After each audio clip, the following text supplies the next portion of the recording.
안녕하세요. 김호준입니다. 예능정부. 청와대가 예능 프로인 알쓸 신잡을 패러디한 청쓸 신잡으로 홍보방송을 만들어 황교안 씨가 진행하는 정권 홍보를 이런 식으로 하는 현 정부를 조선일보가 비꼬며 쓴 기사 제목입니다. 예능을 패러디하고 방송인이 출연해 청와대가 직접 홍보하는 방식이 과하다. 이렇게 느낄 자유 있죠. 그래서 예능 정부라고 한마디 하는 거 자체는 얼마든지 그럴 수 있습니다. 그런데 같은 기자가 1년 전 작성한 박근혜 대통령 한중 정상회담 관련 기사를 보면 이런 내용이 있습니다. 박 대통령이 작년까지는 붉은색, 노란색 계통을 입다가 올해 한중회담에서 처음으로 남색 정장을 입었는데 정상회담에 임하는 남다른 각오가 담긴 게 아니냐. 북핵 관련 연설을 했을 때도 남색 자켓에 바지 정장을 입었는데 전투복 드레스 코드라고 한다. 정상관 대화나 연설, 기자회견도 아니고 옷 색깔로 대통령의 각오가 얼마나 비장한지를 말하는 대목에서 빵 터졌습니다.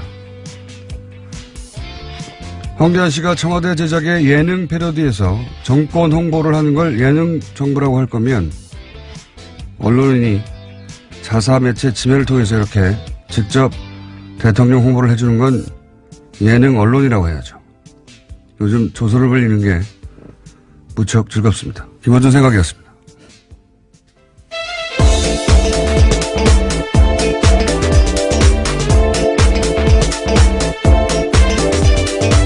시사인의 김은지입니다.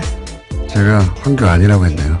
네, 황교익 선생님이십니다. 죄송합니다, 황교익 선생님. 다 말하고 보니까 생각이 났어요. 네. 나중에 오프닝을 새로 하겠습니다.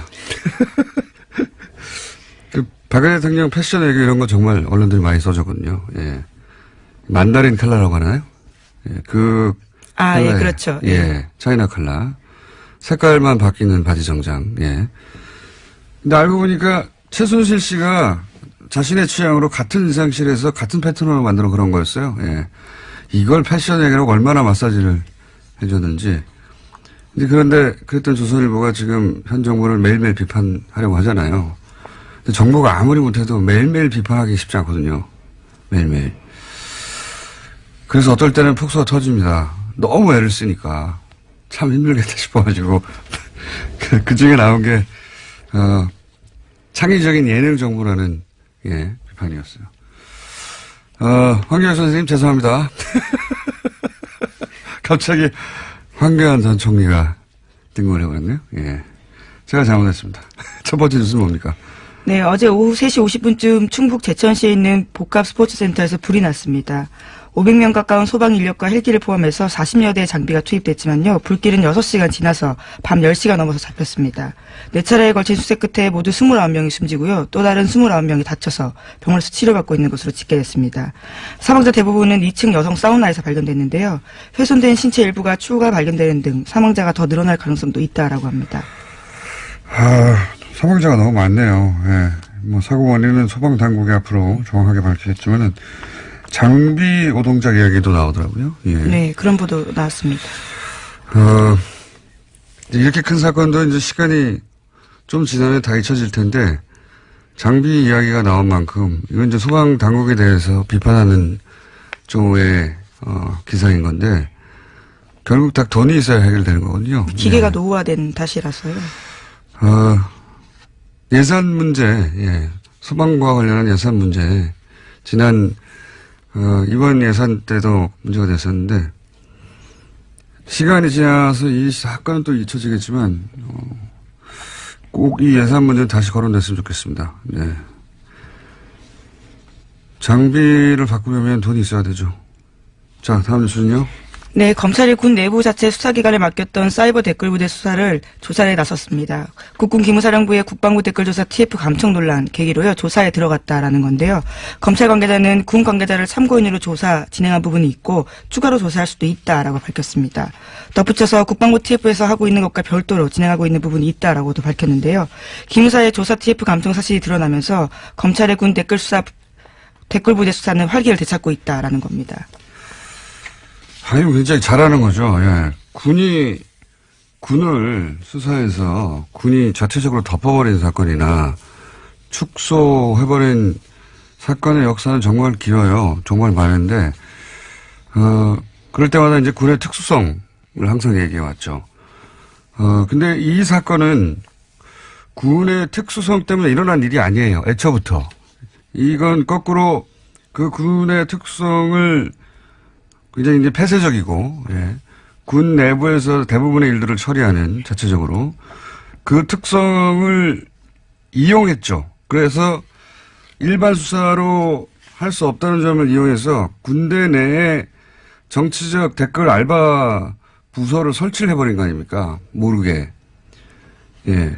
군이 정치에 개입하는 걸 구태타라고 해요. 이건 그에 준하게 수사를 해야 수사를 해야 되는 것이고, 더군다나 이제 그 감청이 아니죠. 이건 도청이에요, 도청. 예. 자신들을 수사하는 TF를 도청을 해버린 거 아닙니까? 네, 그 수사 계획들을 미리 알고 있었다라는 겁니다. 압수수색의 의미가 예. 없도록요. 이거는 그래서 처음부터 다시 해야 된다고 제가 어제 말씀드렸는데, 검찰이 직접 나서서 군을 수사하는 게 굉장히 이례적이죠. 예, 이례적인데, 이건 그렇게 해야 되는 사건이 됐어요. 예. 군이 이때까지 하듯이 그렇게 자체적으로 덮어버리려고 한 거니까. 네, 지금까지는 전역한 사람들을 검찰이 하고요. 현역 군인들은 군 내부 국방부 TF에서 공조수사했다라고 하는데요. 그렇게 하지 않겠다라는 겁니다. 그러니까 좀 민간인만 했었던 건데, 이제 전역을 해서. 좀 그럴 일이 아닌 게 된 거죠. 예, 맡겨둘 수가 없다. 예. 혹 때려다가 혹 크게 붙였다고 생각이 듭니다. 이건 뭐, 당연히 이렇게 해야 되는 거라고 봅니다. 다음 뉴스는요. 네, 뉴스공장 정치자라면 플란다스에게에 대해서는 다들 아실 겁니다. 다스 주식 모금 운동인데요. 이 플란다스에게가 어제 150억 모금을 돌파했다라고 합니다. 모금에 참여한 인원은 3만 6천여 명인데요. 국민재산 되찾기 운동본부는 이 돈으로 자산관리공사가 매각하는 다스 주식 1만 주, 그러니까 3%가 넘는 것을 살 계획이라고 합니다. 3부에서 개주가 직접 나와 설명하긴 할 텐데, 어제 150억을 드디어 목표액을 달성했다는 걸 돈은 뉴스공장에서 모이고 보고는 JTBC에 가서 배신자. 뭐 이런 일이 한두 번 아니긴 합니다만, 좋은 일이니까 널리 알려주면 좋긴 합니다만, 이 기쁜 소식을 여기서 시작하고 여기서 다 모았는데 거기 가서 보고하면 우리는 어떡합니까? 안혜건 총장님 두고 봅시다. 3부에서. 자, 다음 뉴스는요. 네, 공정거래위원회가 2년 만에 순환출자 가이드라인을 바꿨습니다. 2015년 12월에 제정된 가이드라인인데요. 삼성 로비의 영향을 받아서 만들어졌다라는 사실이 뒤늦게 드러나서 이에 따른 조치를 한 겁니다. 공정위는 이 가이드라인을 소급 적용해서 2015년 합병 과정에서 삼성 SDI가 확보한 통합 삼성물산의 주식 404만 주를 추가로 처분해야 한다. 이렇게 요구했습니다. 이거 굉장히 중요한 뉴스인데 해설을 좀 해야 될 것 같아요. 네, 이게 주시한 뉴스입니다. 이게 이제 이런 뉴스는 경제면에 있고 복잡해가지고 의미 전달이 잘 안 되는데 매우 중요한 결정입니다. 이게 순환 출자 얘기는 많이 나왔잖아요. 그러니까 재벌 총수가 뭐 자신의 주식은 별로 없는데 지주회사 격인 하나 회사의 주식만 가지고 나머지를 순환 출자해가지고 네, 전체를 지배하는 구조를 그렇죠. 뭐 예를 들어서 삼성물산이 삼성전자를 지배하고 삼성전자가 삼성 SDI를 지배하고 뭐 이런 식으로.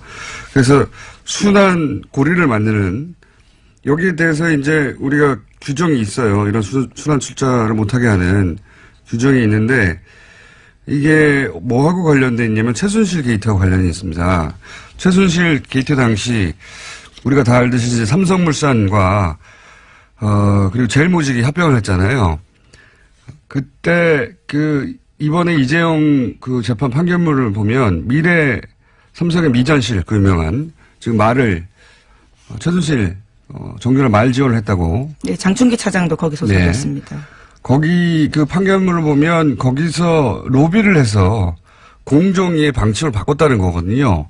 실제로 다른 방침이 있었는데 그걸 로비를 해서 바꿨다는 겁니다. 바꾼 내용이 뭐냐면 이렇게 이제 순환 출차를 하는 가운데 삼성물산과 제일모직이 합병을 했잖아요. 훨씬 큰 회사가 됐지 않습니까?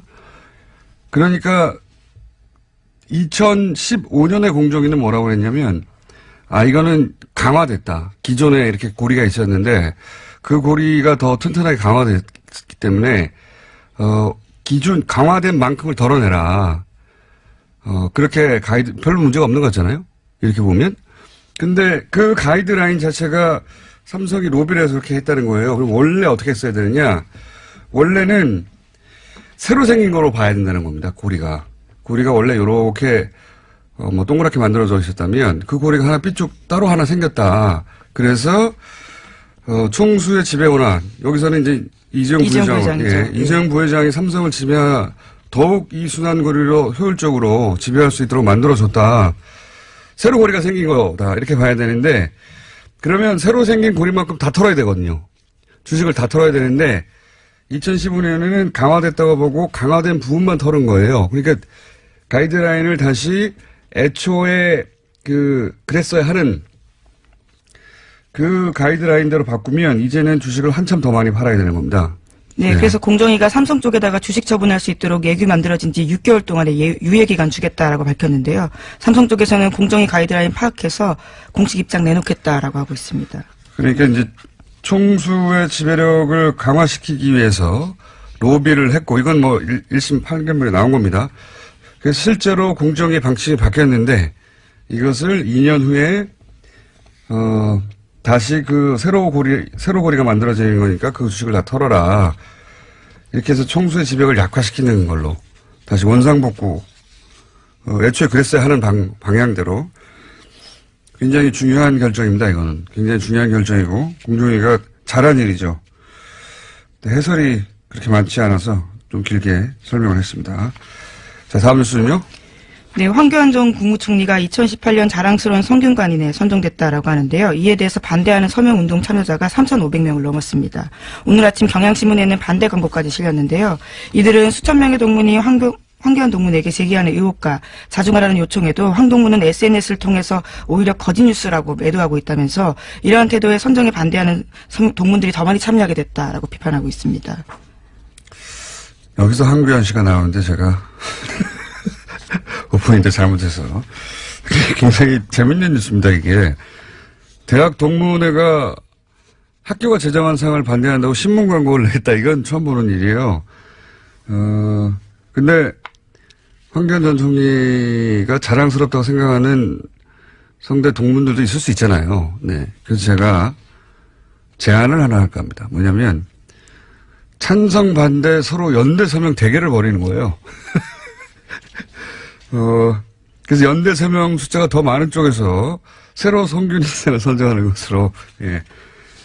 반대 연대 서명 하시는 분들이 먼저 시작해서 광고까지 냈으니까, 이 공개 배틀을 하는 거죠. 찬성하는 분들도 연대 서명을 해라. 만약 하지 않으면 찬성은 없는 걸로 알고, 동문들이 우리가 자체적으로 성균인상을 선정해서 신문에 발표하겠다. 이런 배틀 어떻습니까? 성대 동문 여러분, 예. 신문 광고까지 냈다고 하니까 제가 굉장히 재밌을 것 같은데. 적극적으로 한번 해보시죠. 자, 다음 뉴스는요. 네, 국민의당이 어제 당무위원회를 열어서요. 통합반대와 통합참반과 대표직 재신임을 묻는 전당원 투표를 실시하기로 의결했습니다. 안철수 대표가 이 자리에 참석했는데요. 여기에서 전당원 투표에서 재신임 받으면 바른정당과의 통합 절차를 새해 초부터 시작하겠다라고 밝혔습니다. 통합 시간표도 나왔는데요. 27일에서 30일 사이에 전당원 투표를 실시하고요. 31일에 결과를 공표하겠다라는 겁니다. 그렇군요. 예, 이 뉴스도 상당히 주시한 뉴스입니다. 간만에 해설을 좀 본격적으로 해보자면 당무위는 당연히 통과돼요. 왜냐하면 안철수 대표 쪽 사람들이 과반이 넘으니까 한 70여 분 되는데 과반이 넘으니까 통과될 거니까 하자고 했죠. 당연히. 그건 통과될 건데 제가 어제 이제 그 프레임이라는 건 단어 선택부터 시작되는 거라고 정면 승부라는 것도 하나의 프레임이고 단어 선택도 사실은 보수 진영이 혹은 보수 매체가 이 프레임으로 안철수 대표를 보호한다고 이렇게 볼 수 있어요. 왜냐하면 극명한 비교가 사실은 안철수 대표가 민주당에 있던 시절 거의 비슷하게 문재인 당시 대표가 이 재신임 걸고 투표하자고 했었거든요. 그때 보수 언론의 보도를 찾아보시면 제목이 문재인 정면 승부 아니에요. 문재인 파국, 문재인 극렬 반대, 문재인 투표 강행, 문재인 모두 등 돌려, 억지, 고집, 이런 제목을 보도하거든요. 그러니까, 만약에 안철수 대표가 아니었으면, 대표가 혼자 기자회견하고 자신의 당 의총회에는 안 나갔잖아요. 예. 그러면 아마 비겁, 도망, 이런 걸로 집중포화했을 거예요. 그런 표현이 없죠. 예. 승부수라는 표현도 마찬가지인 것이, 이건 승부수가 아니라 전당원 투표. 묘수라고 할 수 있을지 모르겠습니다만, 상대 쪽에서 꼼수라고 해도 할 말이 없는 거거든요. 왜냐하면 합당은 전당대회로 하거든요. 그 전당대회 때 한번 투표하면 돼요. 네, 현재 반대파 의원들이 당무의 의결 정당성 문제 삼으면서 투표 거부 운동 선언했습니다. 그 뜻대로 될지는 모르겠는데, 전당대회로 하면 되는 것을 전당원 투표라는 절차를 한번 중간에 더 넣은 거죠. 왜냐하면, 원외, 당내에서는 반대하는 의원들이 다수지만, 원외에 있는 위원장들, 특히 호남 위에 지역에서는 국민의당 지지율이 지금 한 4, 5%밖에 안 되잖아요. 그러니까 지방선거에서 기초의원 한 명이라도 당선시키기가 어렵습니다. 그러니까 뭔가 지금 상황을 합당이라도 해서 바꿔가야 되거든요. 그러니 전당원 투표를 하면 합당 우세 의견이 나올 수가 있어요. 그러니까 하자고 하는 거고. 그래서 중간에 이런 절차를 하나 끼워넣어서 당원들이 합당하라고 하니까 전당대회도 합당하는 게 마땅하다. 이런 여론의 힘을 얻고 싶은 것이고 보수 매체도 이제 두고 보세요. 그런 뉘앙스로 보도를 할 겁니다. 왜냐하면 지금 보수는 보수 재편 없이 정권 창출이 어렵다. 이 공감대가 있어요. 사실이고 그것이. 근데 이제 안철수 대표는 그 재편 과정에서 본인이 적자가 될 수 있다고 생각을 하는 거죠. 이거는 이제 이 열차는 안철수 대표가 혼자서 만들고 혼자서 출발시키고 혼자서 안정할 수가 없는 거예요. 당연히 보수 재편을 하려면 보수 지역에서 손을 잡아줘야 되는 것이고, 예. 작년 초부터 제가 줄기차게 얘기했던 것이 이제 안철수 대표가 새누리당과 어떤 방식으로든 연대하게 될 것이라고 얘기했었는데, 여튼 이 열차의 승차를 보수 진영에서는 혹은 보수 매체에서는 지지할 것이다. 안철수 대표는 그걸 알고 있으니까 이렇게 가는 것이고. 사실 통합도 아니죠. 예. 이거는 당내 의원들 절반 이상이 반대하는데 통합이라는 단어를 쓸 수가 없죠. 이건 합당인데 이렇게 합당하는 경우는 우리 정치사에 없었어요. 과거 3당 합당. 이것도 당내 의원들은 대부분 찬성을 했죠. 예. 거기 반대하던 노무현 전 대통령이 유명한 이의 있습니다. 이런 사진도 있지 않습니까? 결국 이제 소수가 반대하고 탈당했지만 대부분 찬성해서 3당 합당이 된 거거든요. 근데 이건 대부분 반대하잖아요. 단어 선택부터 프레임이 우호적인 거죠. 예. 남은 변수는 이제 합당 반대파의 실력. 합당 반대파 의원들도 만만치는 않으니까. 이 반대파에 대해서는 안철수 대표가 기자회견에서 얘기를 했죠. 구태 정치, 기득권 정치. 예. 김대중 정신 이야기하면서. 당연히 호남 의원들 얘기하는 건데. 기자회견에서 가장 중요한 문구는 사실 이거죠. 예. 왜냐하면 이 문구는 이 보수 진영, 보수 유권자들이 정서적으로 받아들일 수 없는 분들이 있거든요. 몇몇 호남 의원들 중에 박지원 전 대표 같은. 그 보수에게 받아들라는 구애죠. 이 문구는. 예. 자신을 대통령 후보로 만들어준 호남 의원들을 보수의 재단에 재물로 바치는 겁니다. 예. 본질은 그거라고 보는데. 이 사건은 아주 우리 정치 지형 전체에 영향을 줄 사안이라, 예, 좀 길게 해설을 해봤고요. 자, 다음 순 뭡니까? 한두 개 정도 할 수 있을 것 같습니다. 네, 자유한국당 지도부가 내용을 겪고 있습니다. 홍준표 대표가 인적 청산에 반발하는 류여의 최고위원을 주막집 주모로 빗대자 류 최고위원은 낯을 드셨냐라고 들이박았는데요. 류 최고위원은 페이스북에다가 이렇게 썼습니다. 여성 비하에 남성 우월주의에 빠진 홍마초, 지금도 대지 발정제 갖고 다니시는 건 아니죠? 라고 비난을 했는데요. 당원들이 뽑은 2등 최고위원인 저에게 여자라는 이유로 주모라고 하다니 낯을 드셨냐라고 됐습니다. 네. 두 사람 간에, 네. 스타일도 굉장히 비슷한데, 예, 서로 각을 세우다 보니까 대단한 말들을 오가고 있네요. 네. 네, 또 오늘도요, 또 대법원에서 홍준표 대표에 대한 대법원 선고가 있을 예정입니다.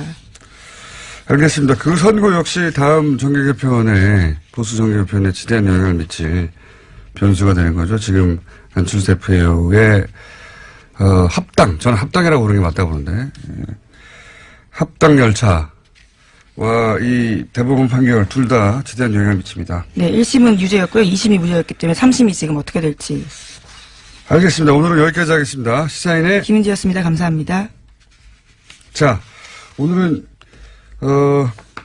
이번 주 내내 중국 관련 인터뷰를 하고 있는데 미니를 하나 더 준비했습니다. 중국의 사드 보복, 이건 명백한 거였죠. 그리고 이제 그게 작년 7월이었고요. 올해 12월에 문재인 대통령 국빈 방문이 있었습니다. 이 방문을 두고 뭐 여러 가지 경제 지표, 뭐 거대 담론으로 얘기할 수 있는데 그게 아니라 현장에서 매일 사업을 하고 있던 분들 이야기를 저희가 한번 짧게나마 들어볼까 합니다. 피부에 와 닿는 이야기.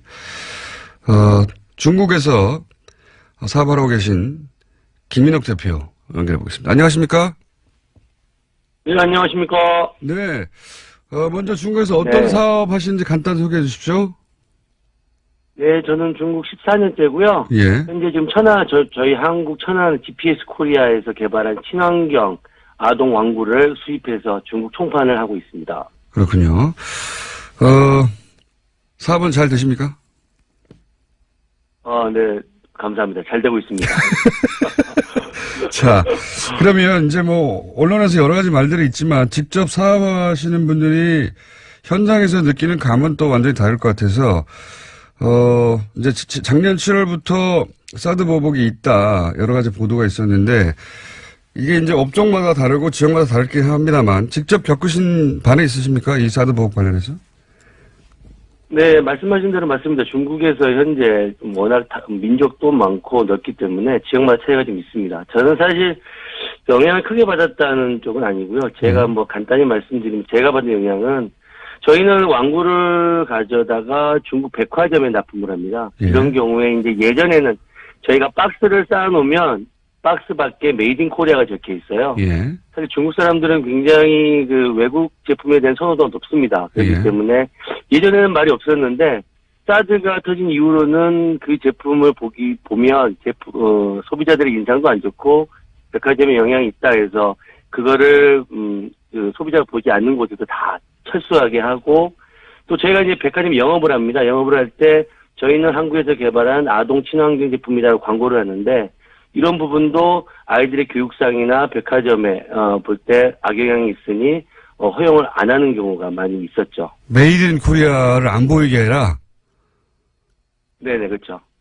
아, 그랬군요. 원래는, 오히려 이제 수입품이라서 메이드 인 코리아를 드러내다가 그게 사드 이후로는 네.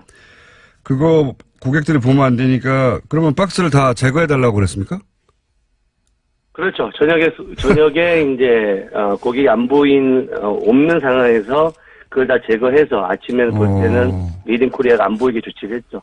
가장 화가 나는 거는 저는 사실 저희 모방 제품이 한 5군데가 생겼어요. 네. 저희 한국말 짝퉁이죠. 예. 이 업체가 저희 사드 터지고 나서 이제 저희 카카오톡처럼 왕구하는 여러 사람이 모이는 방이 있는데 거기에 롯데는 한국, 포아트도 한국 이런 거를 써가면서 악용할 때 좀 많이 화가 났었죠.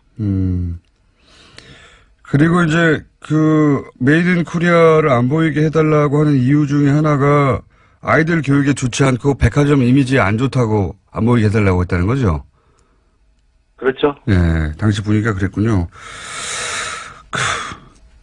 혹시 뭐 일상 중에, 그러니까 사업은 사업 따라 다르고 지역 따라 다른데, 사장님 직접 겪으신 거는 그런 일이고, 혹시 개인으로 일상생활에 겪은 뭐 불편함이나 이런 건 없으셨습니까? 사드가 처음 이슈화됐을 때는 굉장히 뭐 상해든 베이징이든 대도시든 모두가 다 사실 힘들었었고요. 저 같은 경우는 한번 한국에서 우보라고 하면 이해가 될 거예요. 여기 띠비따처라고 예. 일반 차를 불러서 이제 술을 먹었을 경우 집에 가는 경우가 있는데요. 제가 그거를 이제 사드 터지는 이슈화를 탔는데 저희 집이 굉장히 멀어요. 한 40km 되는데, 한 20km 정도 갔는데, 갑자기 전화가 왔어요, 한국에서. 그래서 제가, 한국말을 하니까 그 기사가, 공손하게, 정말 미안한데, 지금 현재 나는 한국 사람을 태울 수 있는 마음의 준비가 안 돼 있으니, 내가 돈 안 받을 테니까 여기서 내려달라. 굉장히 정중하게 얘기하더라고요. 그 정중하게 얘기하는 상황에서 저는 내렸습니다. 참. 그 큰 도시에서 불편했다는 건 뭐 어떤 의미입니까? 예를 들어서 뭐 큰 도시에서 물건을 사거나 식당에 가거나 이런 일상을 하는 게 불편하셨나요? 그럼요. 사드 처음에 터졌을 때는 큰 식당에 베이징 제가 베이징 출장을 좀 와 있는데 예전에 베이징을 왔었거든요. 친구가 중국 친구가 대형 식당 가기 좀 힘들겠다 이렇게 얘기를 하더라고. 왜 그러냐 그랬더니 좀 위험하다. 그래요. 혹시 가더라도 그러면 중국말로 얘기를 했으면 좋겠다 이렇게 얘기를 하더라고요. 예전에 이제 심각했었죠. 그렇군요. 현지에서 느끼는 분위기는 완전히 우리가 느끼는 거하고 다른군요. 아이들 교육에 좋지 그럼요. 않다고 했다는 정도면은 백화점이 이미지가 나쁘다고. 그렇군요. 물론 이제 거기까지는 알겠습니다. 분위기를. 그러면 이제 대통령이 방중을 했습니다. 뭐 며칠 안 됐기 때문에 뭐 그 사이에 무슨 대단한 변화가 있겠나 싶긴 한데 혹시 일상 중에 피부로 체감하는 변화가 있으십니까?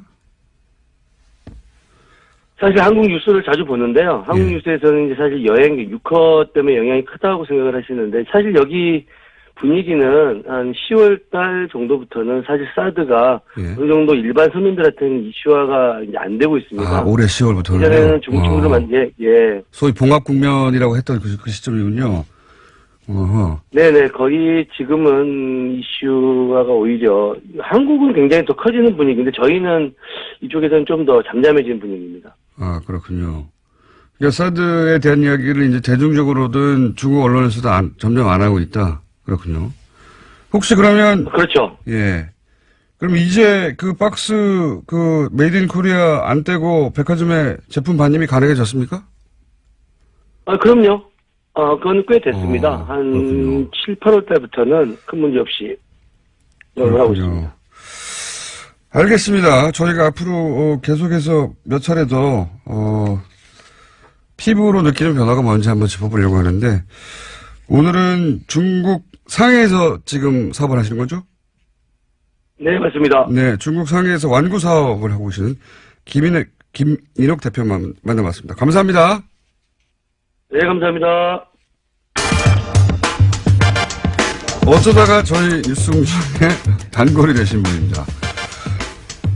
김현건 의원 오늘도 나오셨습니다. 네, 안녕하십니까? 예, 안녕하십니까? 네, 나오셨다 하면 정말 새로운 걸 들고 나오시는 분이죠. 네, 듣도 보도 못한. 자, 지난 시간에는 지난주는 아니지만 지지난주에 아니군요, 3주 전이군요. 이 구제역 사실상 방치한 게 아닌가 싶을 정도로 이명박 정부 시절에 엄청난 소대지가 묻혔고 여기에 무려 3조 원이 투입됐는데 이 3조 원이라는 액수는 그 이전 정권 다 합친 것. 대한민국 출범 이래 다 합친 것보다 훨씬 더 많다. 몇 배가 더 많다. 한 정부에서. 그러니까 그때 나와서 드렸던 말씀이 우리가 이제 구제역 AI가 관련해서 워낙 이제 피해를 많이 보고 있으니까 이게 늘상 벌어지는 일이 아니었는가 이런 생각을 하고 살았는데 이거를 통계적으로 딱 놓고 보니까 그렇지 않다. 전혀 그렇지 않고 이건 완전히 이명박 박근혜 정부에서 집중적으로 터진 일이었지 그 이전에는 이런 일이 없었다라는 거죠. 그래서 이제 방역 실력이 갑자기 김대중 노무현 때 비해서 갑자기 줄어들었는가. 그렇죠. 라고 생각하거나 혹은 그 기간에는 뭔가 있는 거 아닌가. 뭔가 다른 의도가 있었던 것 아닌가. 라고 의심해 볼 만할 정도로 규모가 너무너무 크다. 그 이전에 예를 들어서 바로 직전 정부인 노무현 정부에 비해서 이명박 정부 때 투입된 액수를 비교해 보면 몇십 배라고 하셨죠? 그때 이제 4개 정부에서 들어갔던 돈의 총액의 70%를 이명박 정부에서 썼고, 나머지 18%를 박근혜 정부에서 썼고, 그러니까 88%를 두 정부에서 쓴 거죠. 그리고 그 노무현 정부에서는 전체 금액의 3%밖에 방역비로 쓰지 않았다는 거. 그러니까요. 이게 예. 방역 기술이라는 건 점점 축적되고 좋아져야 되는데 그렇죠. 예. 병은 똑같고 예. 예. 병이 발전하는 건 아니잖아요. 예. 근데 병도 발전하죠. 물론 바이러스가 하겠지만 진화하니까. 예, 진화하겠지만 이거는 똑같은 구제였잖아요. 근데 이게 3% 정도 비용을 쓰던 것을 예. 이게 70% 이상 한 예. 정부가 단독으로 다 쓴다는 게 이게 기술 부족만으로 해결할 수 있는 것인가, 이게 해명이 되는 것인가. 이래서 이제 그 이후로 무슨 일이 있었냐 살펴봤더니 미국 쇠고기가 엄청나게 예. 수입량이 늘었다, 뭐 이런 말씀 하셨습니다. 그렇죠. 그리고 이제 그 소고기뿐만 아니라 돼지는 훨씬 많이 그때 죽었어요. 전체 사용량의 3분의 1 이상이었던가요? 그렇죠. 330만 마리 정도를 매몰 처분을 했는데 네. 대한민국의 총 돼지 마리가 1000만 마리 정도 되거든요. 엄청나게. 그러니까 3분의 1, 총 돼지의 3분의 1 정도로 묻었고 그래서 가격이 급등을 했었고 네. 엄청난 이제 국민들이 피해를 본 건데 그때 그래서 이제 지난 시간에는 주로 이제 한우 얘기를 했다면 이번에 이제 돼지 얘기로 해보시려고 하는 거죠. 예. 돼지 이야기인데 제가 이제 지난 시간에 말씀하시는 방송을 듣고 돼지 쪽에 뭐가 있을 것이다. 그렇죠. 예, 돼지 주식 시장하고 선물 시장을 한번 보시라고 제가 말씀을 드렸어요, 그때. 그때 이제 공장장님이 이건 분명히 누가 해먹은 거다. 이렇게 얘기를 하셨고. 방송 끝나고 나서. 예. 그러니까 이게 선물 시장을 한번 보는 게 어떻겠냐. 제가 이렇게 그랬죠, 네. 말씀을 하셨어요. 그래서 제가 그랬지. 그게 무슨 말이 되냐고. 그걸 갖고 어떻게 그 기획이든 가능하냐. 이렇게 그렇죠. 제가 얘기를 왜냐하면 했는데. 그때 돼지 선물이 있었어요. 그런데 진짜 돼지 선물이 있었더라고요. 그러니까 저는 이 보는 눈이 조금 다르거든요, 남들하고. 그래서 제가 이걸 딱 보고. 저는 그 사람의 감정이입에서 보군요. 어떻게 해 먹을까. 진짜 우리 공장장 촉이 대단하다. 네, 저 솔직히 인정합니다. 그렇죠? 깜짝 놀랐어요, 저는. 네. 이게 돈육 선물이라는 게 있는 거를 누가 압니까? 저도 몰랐어요. 아니, 이제 시장 가격이 이렇게까지 폭락하게 되면 누가 이익을 보느냐 관점에서 바라봐서 쳐다보게 되면 결국 이런 거는 주식 시장이거나 혹은 수입상이거나. 근데 돼지 선물이 있었거든요. 그 이명박 대통령 기간에만 있었어요, 이게 돼지 선물이. 그러니까 선물 시장의 선물. MB가 2008년도에 취임을 하잖아요. 취임하고 나서 정확하게 4개월 뒤인 2008년 7월 달에 돈육 선물 시장을 선물을 상장을 시킵니다. 거래소에. 네. 그전에는 이게 전혀 없었고요. 예. 우리 축산하는 사람들도 거의 모르는 사실이죠.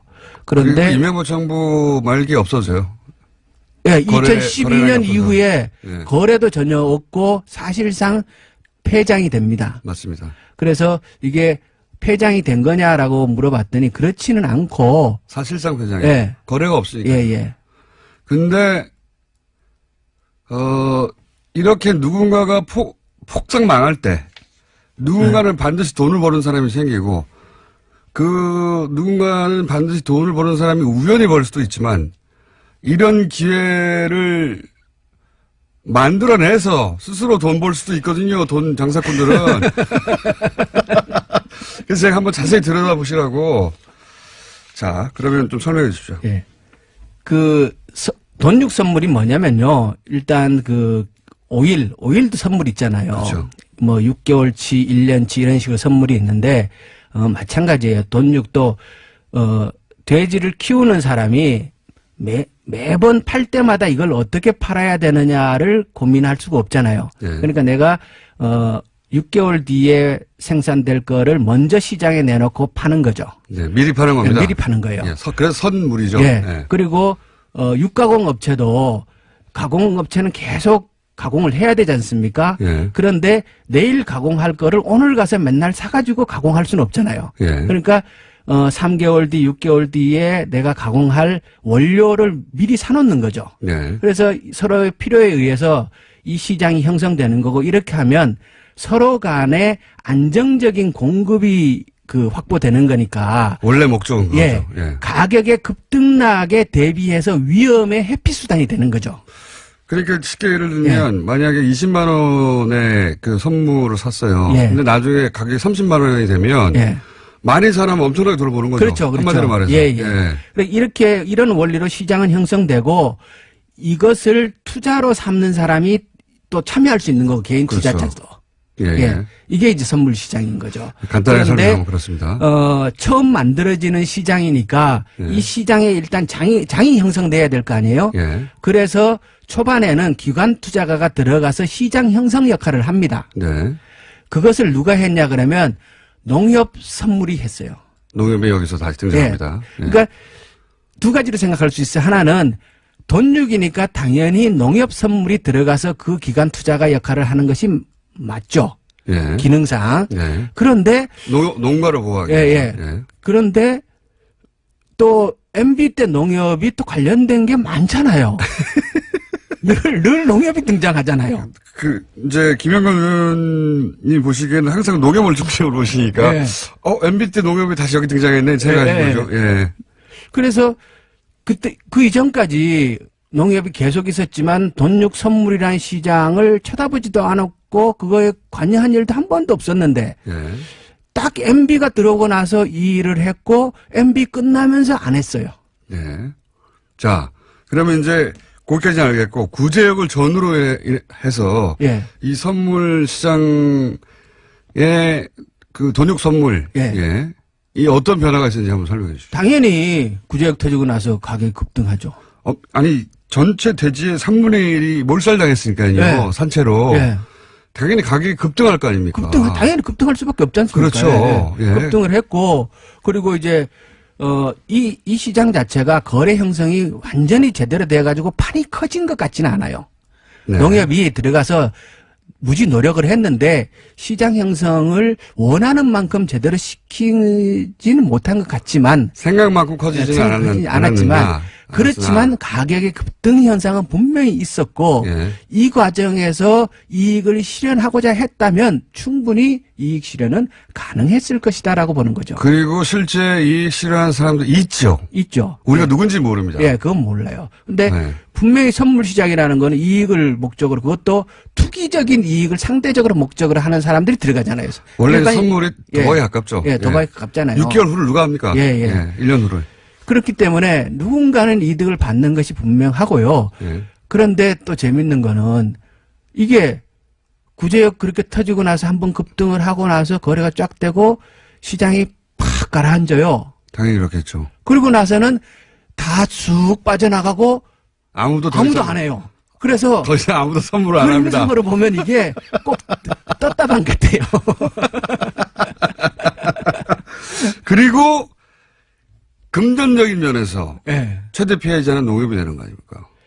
그렇죠. 농협은 계속 그 장을 떠받쳐야 하는 역할을 담당하고 있었기 때문에 그렇죠. 사고 팔고 하는 역할을 하면서 금전적인 손해는 농협이 봤죠. 그렇게 큰 돈을 손해를 본 건 거잖아요. 아닌데. 그러니까 왜냐하면 농협, 그러니까 이 돈육 선물이라는 게 생각만큼 그렇게 시장이 크게 형성되지는 않았었기 때문에. 근데 농협이 들어갔고 최초로 돈육이 선물이 올라갔고 그리고 구지역에 빵 터지고 요약하자면 그 시장 참여자들 중에 일부는 큰 돈을 벌었고 일부는 분명히 돈을 벌었겠죠. 그리고 그 돈 벌어간 사람들은 사실은 농협이 조성한 시장, 그렇죠. 농협이 되어준 돈으로 벌었다고 봐도 좋을 그런 구조인 겁니다. 구조가. 그러니까 시기적으로도 아주 우연히 일치하고 그리고 그림으로 보면은 우연하겠죠.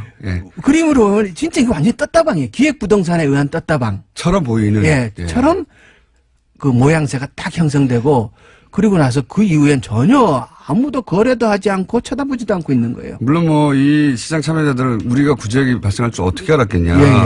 선물을 돈육을 통해서 이제 시장 가격 안정화를 도모했는데 잘 안 됐다. 그래서 어쩔 수 없이 사실상 상장 폐지가 된 것과 마찬가지 상황이 된 거지. 뭐 기획이 아니다라고 말하겠지요.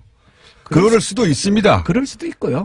그럴 수도 있는데 타이밍상 너무 이상하다.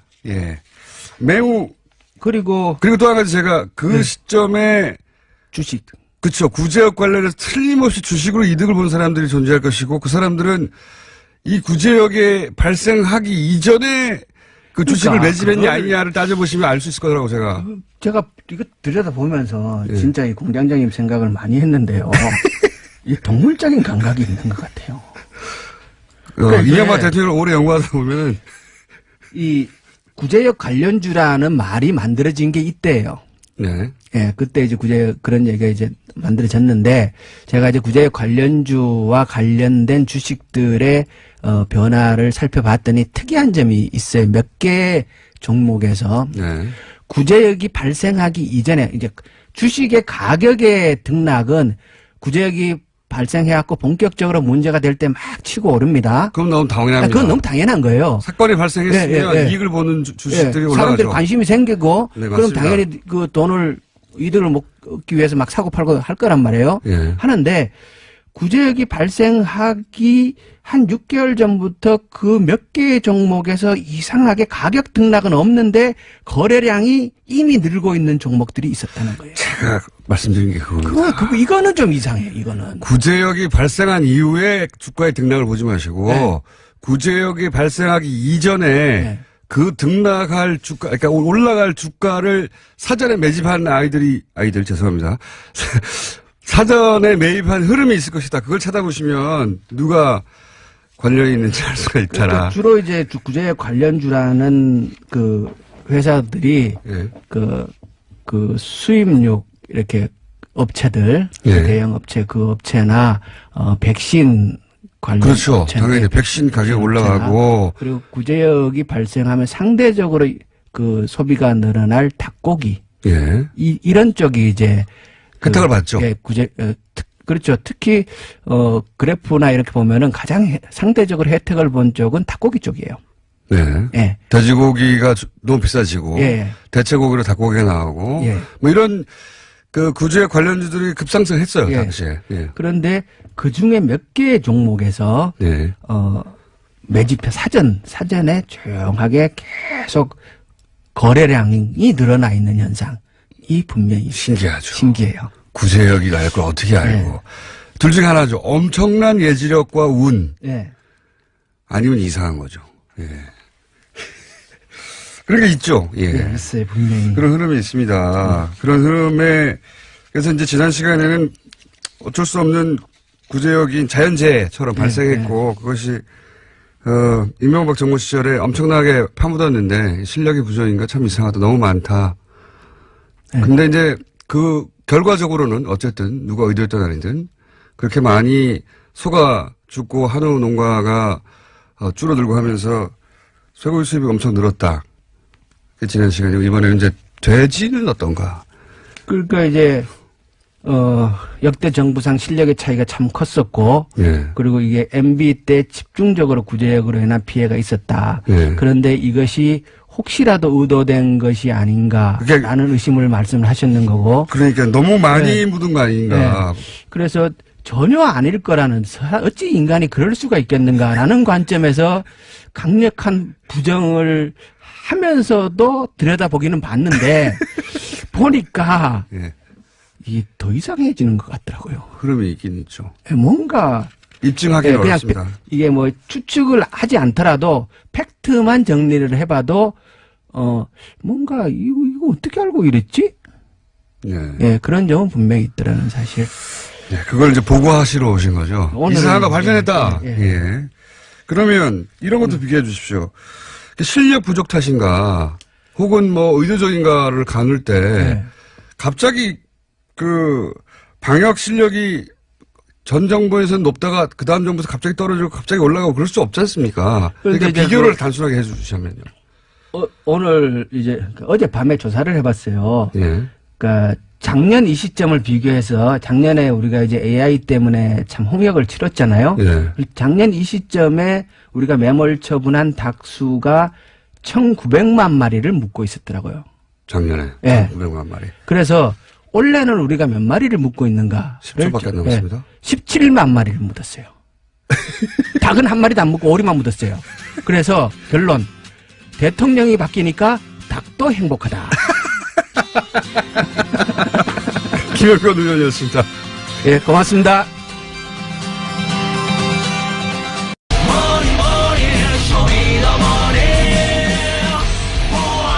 배신자.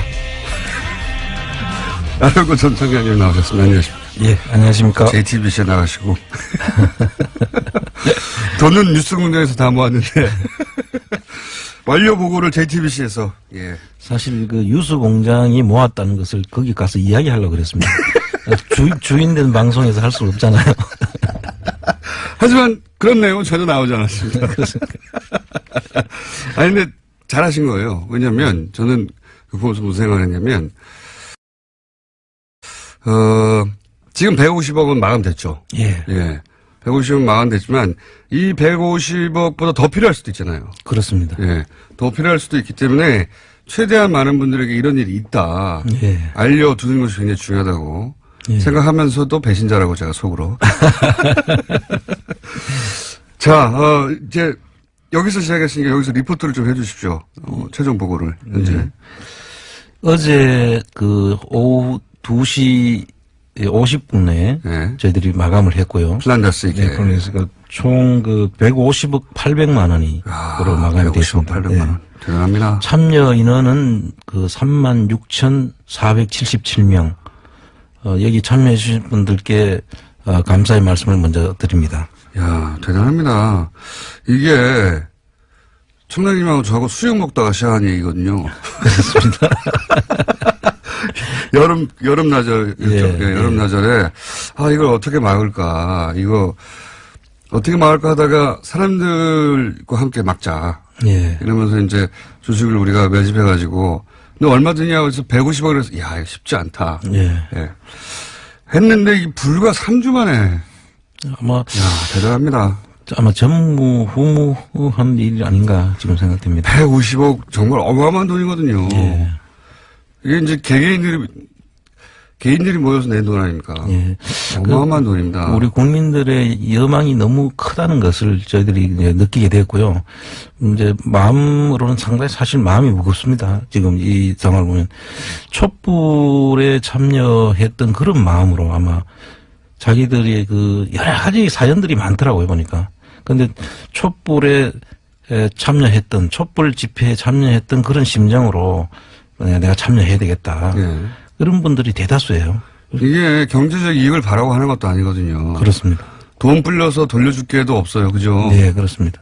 야, 이런 사례는 본 적이 없습니다. 우리나라에서 본 적이 없고, 보통 이제 돈을 모으고 뭐 사모펀드 있죠. 예. 다 경제적 이익을 목적으로 하는 거거든요. 여기는 경제적 목적을 하는 게 아니라 빌려주는 거예요, 지금.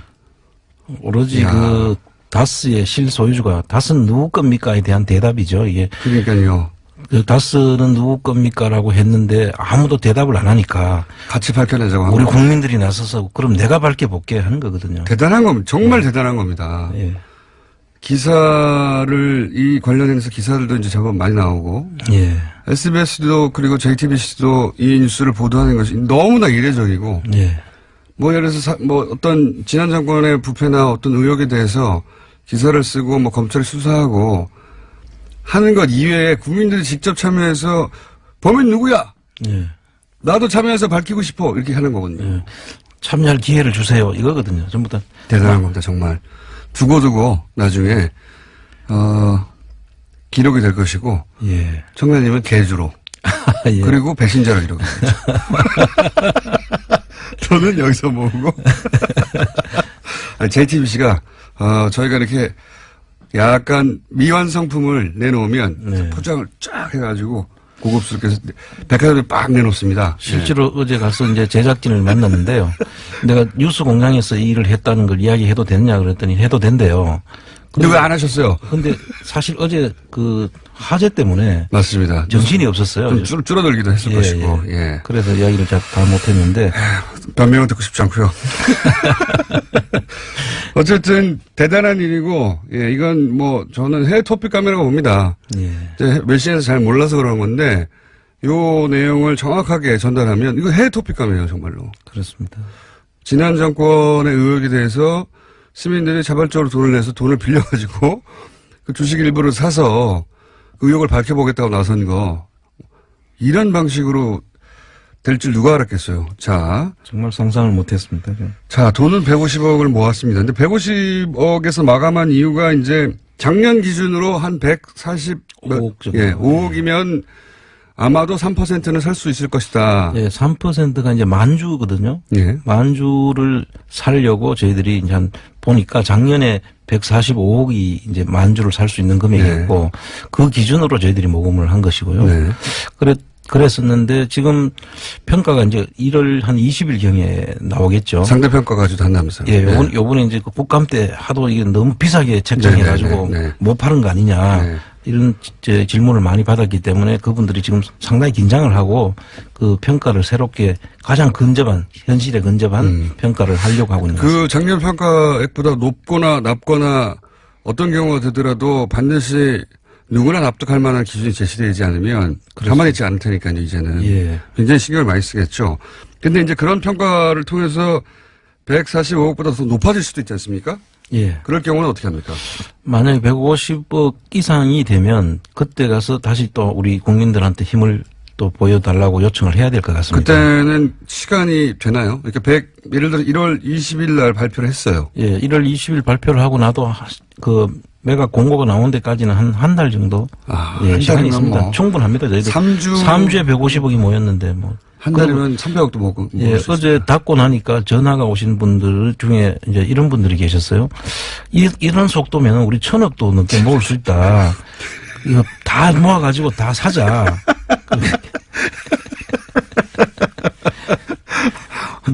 저희보다 더한 분들이 계시네. 예. 1,000억을 모아서. 계속 좀 더 하면 안 되느냐 이런 질문이 빗발치셨습니다. 1월 20일 발표되고 만약에 한 달 후에 매각 공고일이 정해지면 1월 20일 날 발표된 이후로부터는 예. 만약에 액수가 더 필요하다면 더 빠른 속도, 더 많은 액수가 모일 겁니다. 그렇습니다. 예.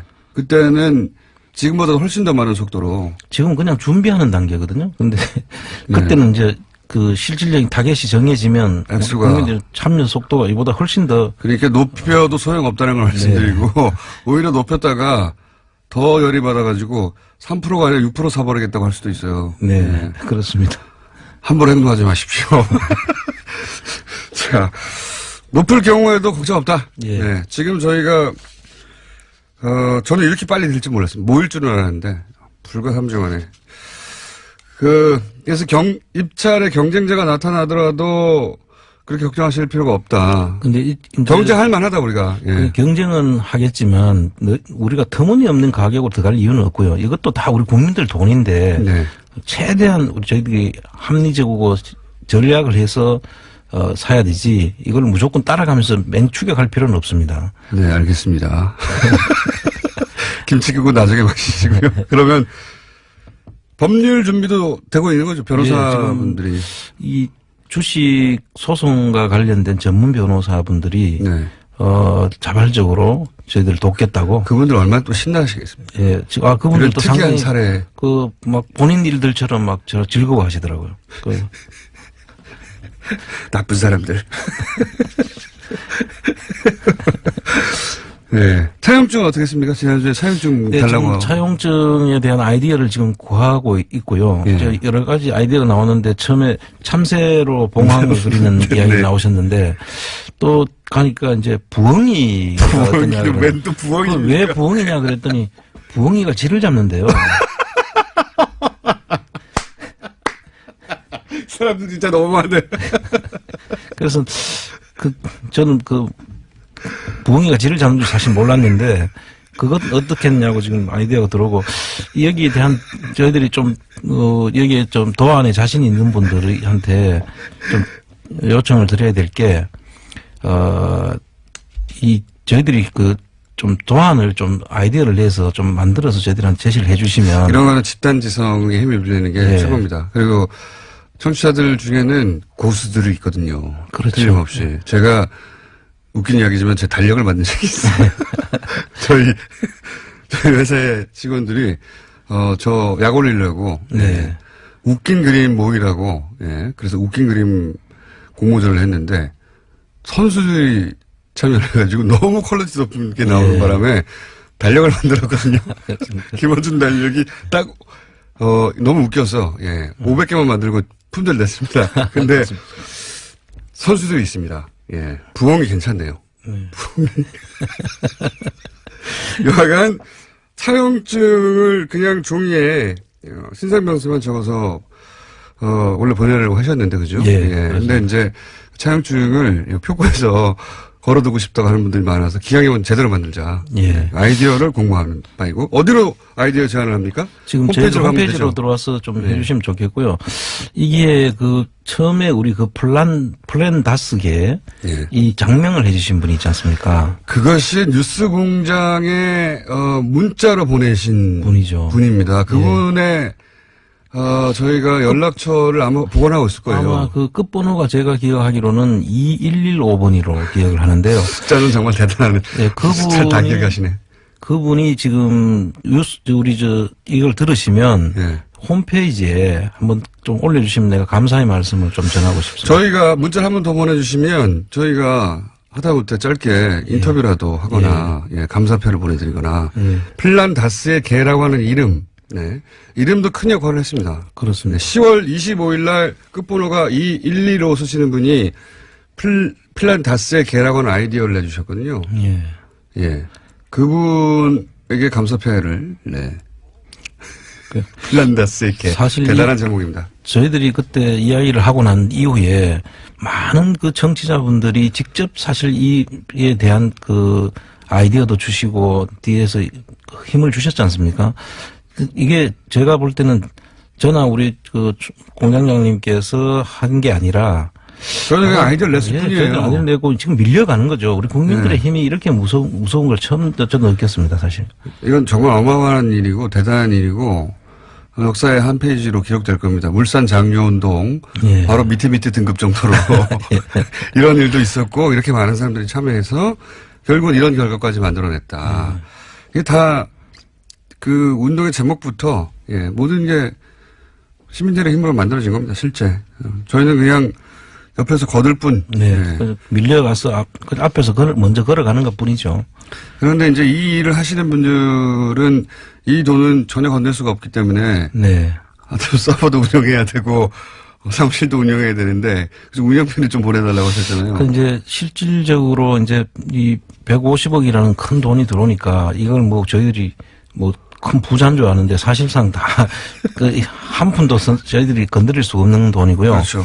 그 여기에서 이제 이 자원봉사하고 지금 같이 안에서 일하시는 분들이 지금 엄청 힘이 들어요, 사실. 왜냐하면 전화가 아마 빗발치는 데다가 다른 일도 있는데 거기에 전부 다 지금 몰두하다 보니까 계좌 확인해 줘야 되고 뭐 이거 문서 작성해야 되고 많겠죠.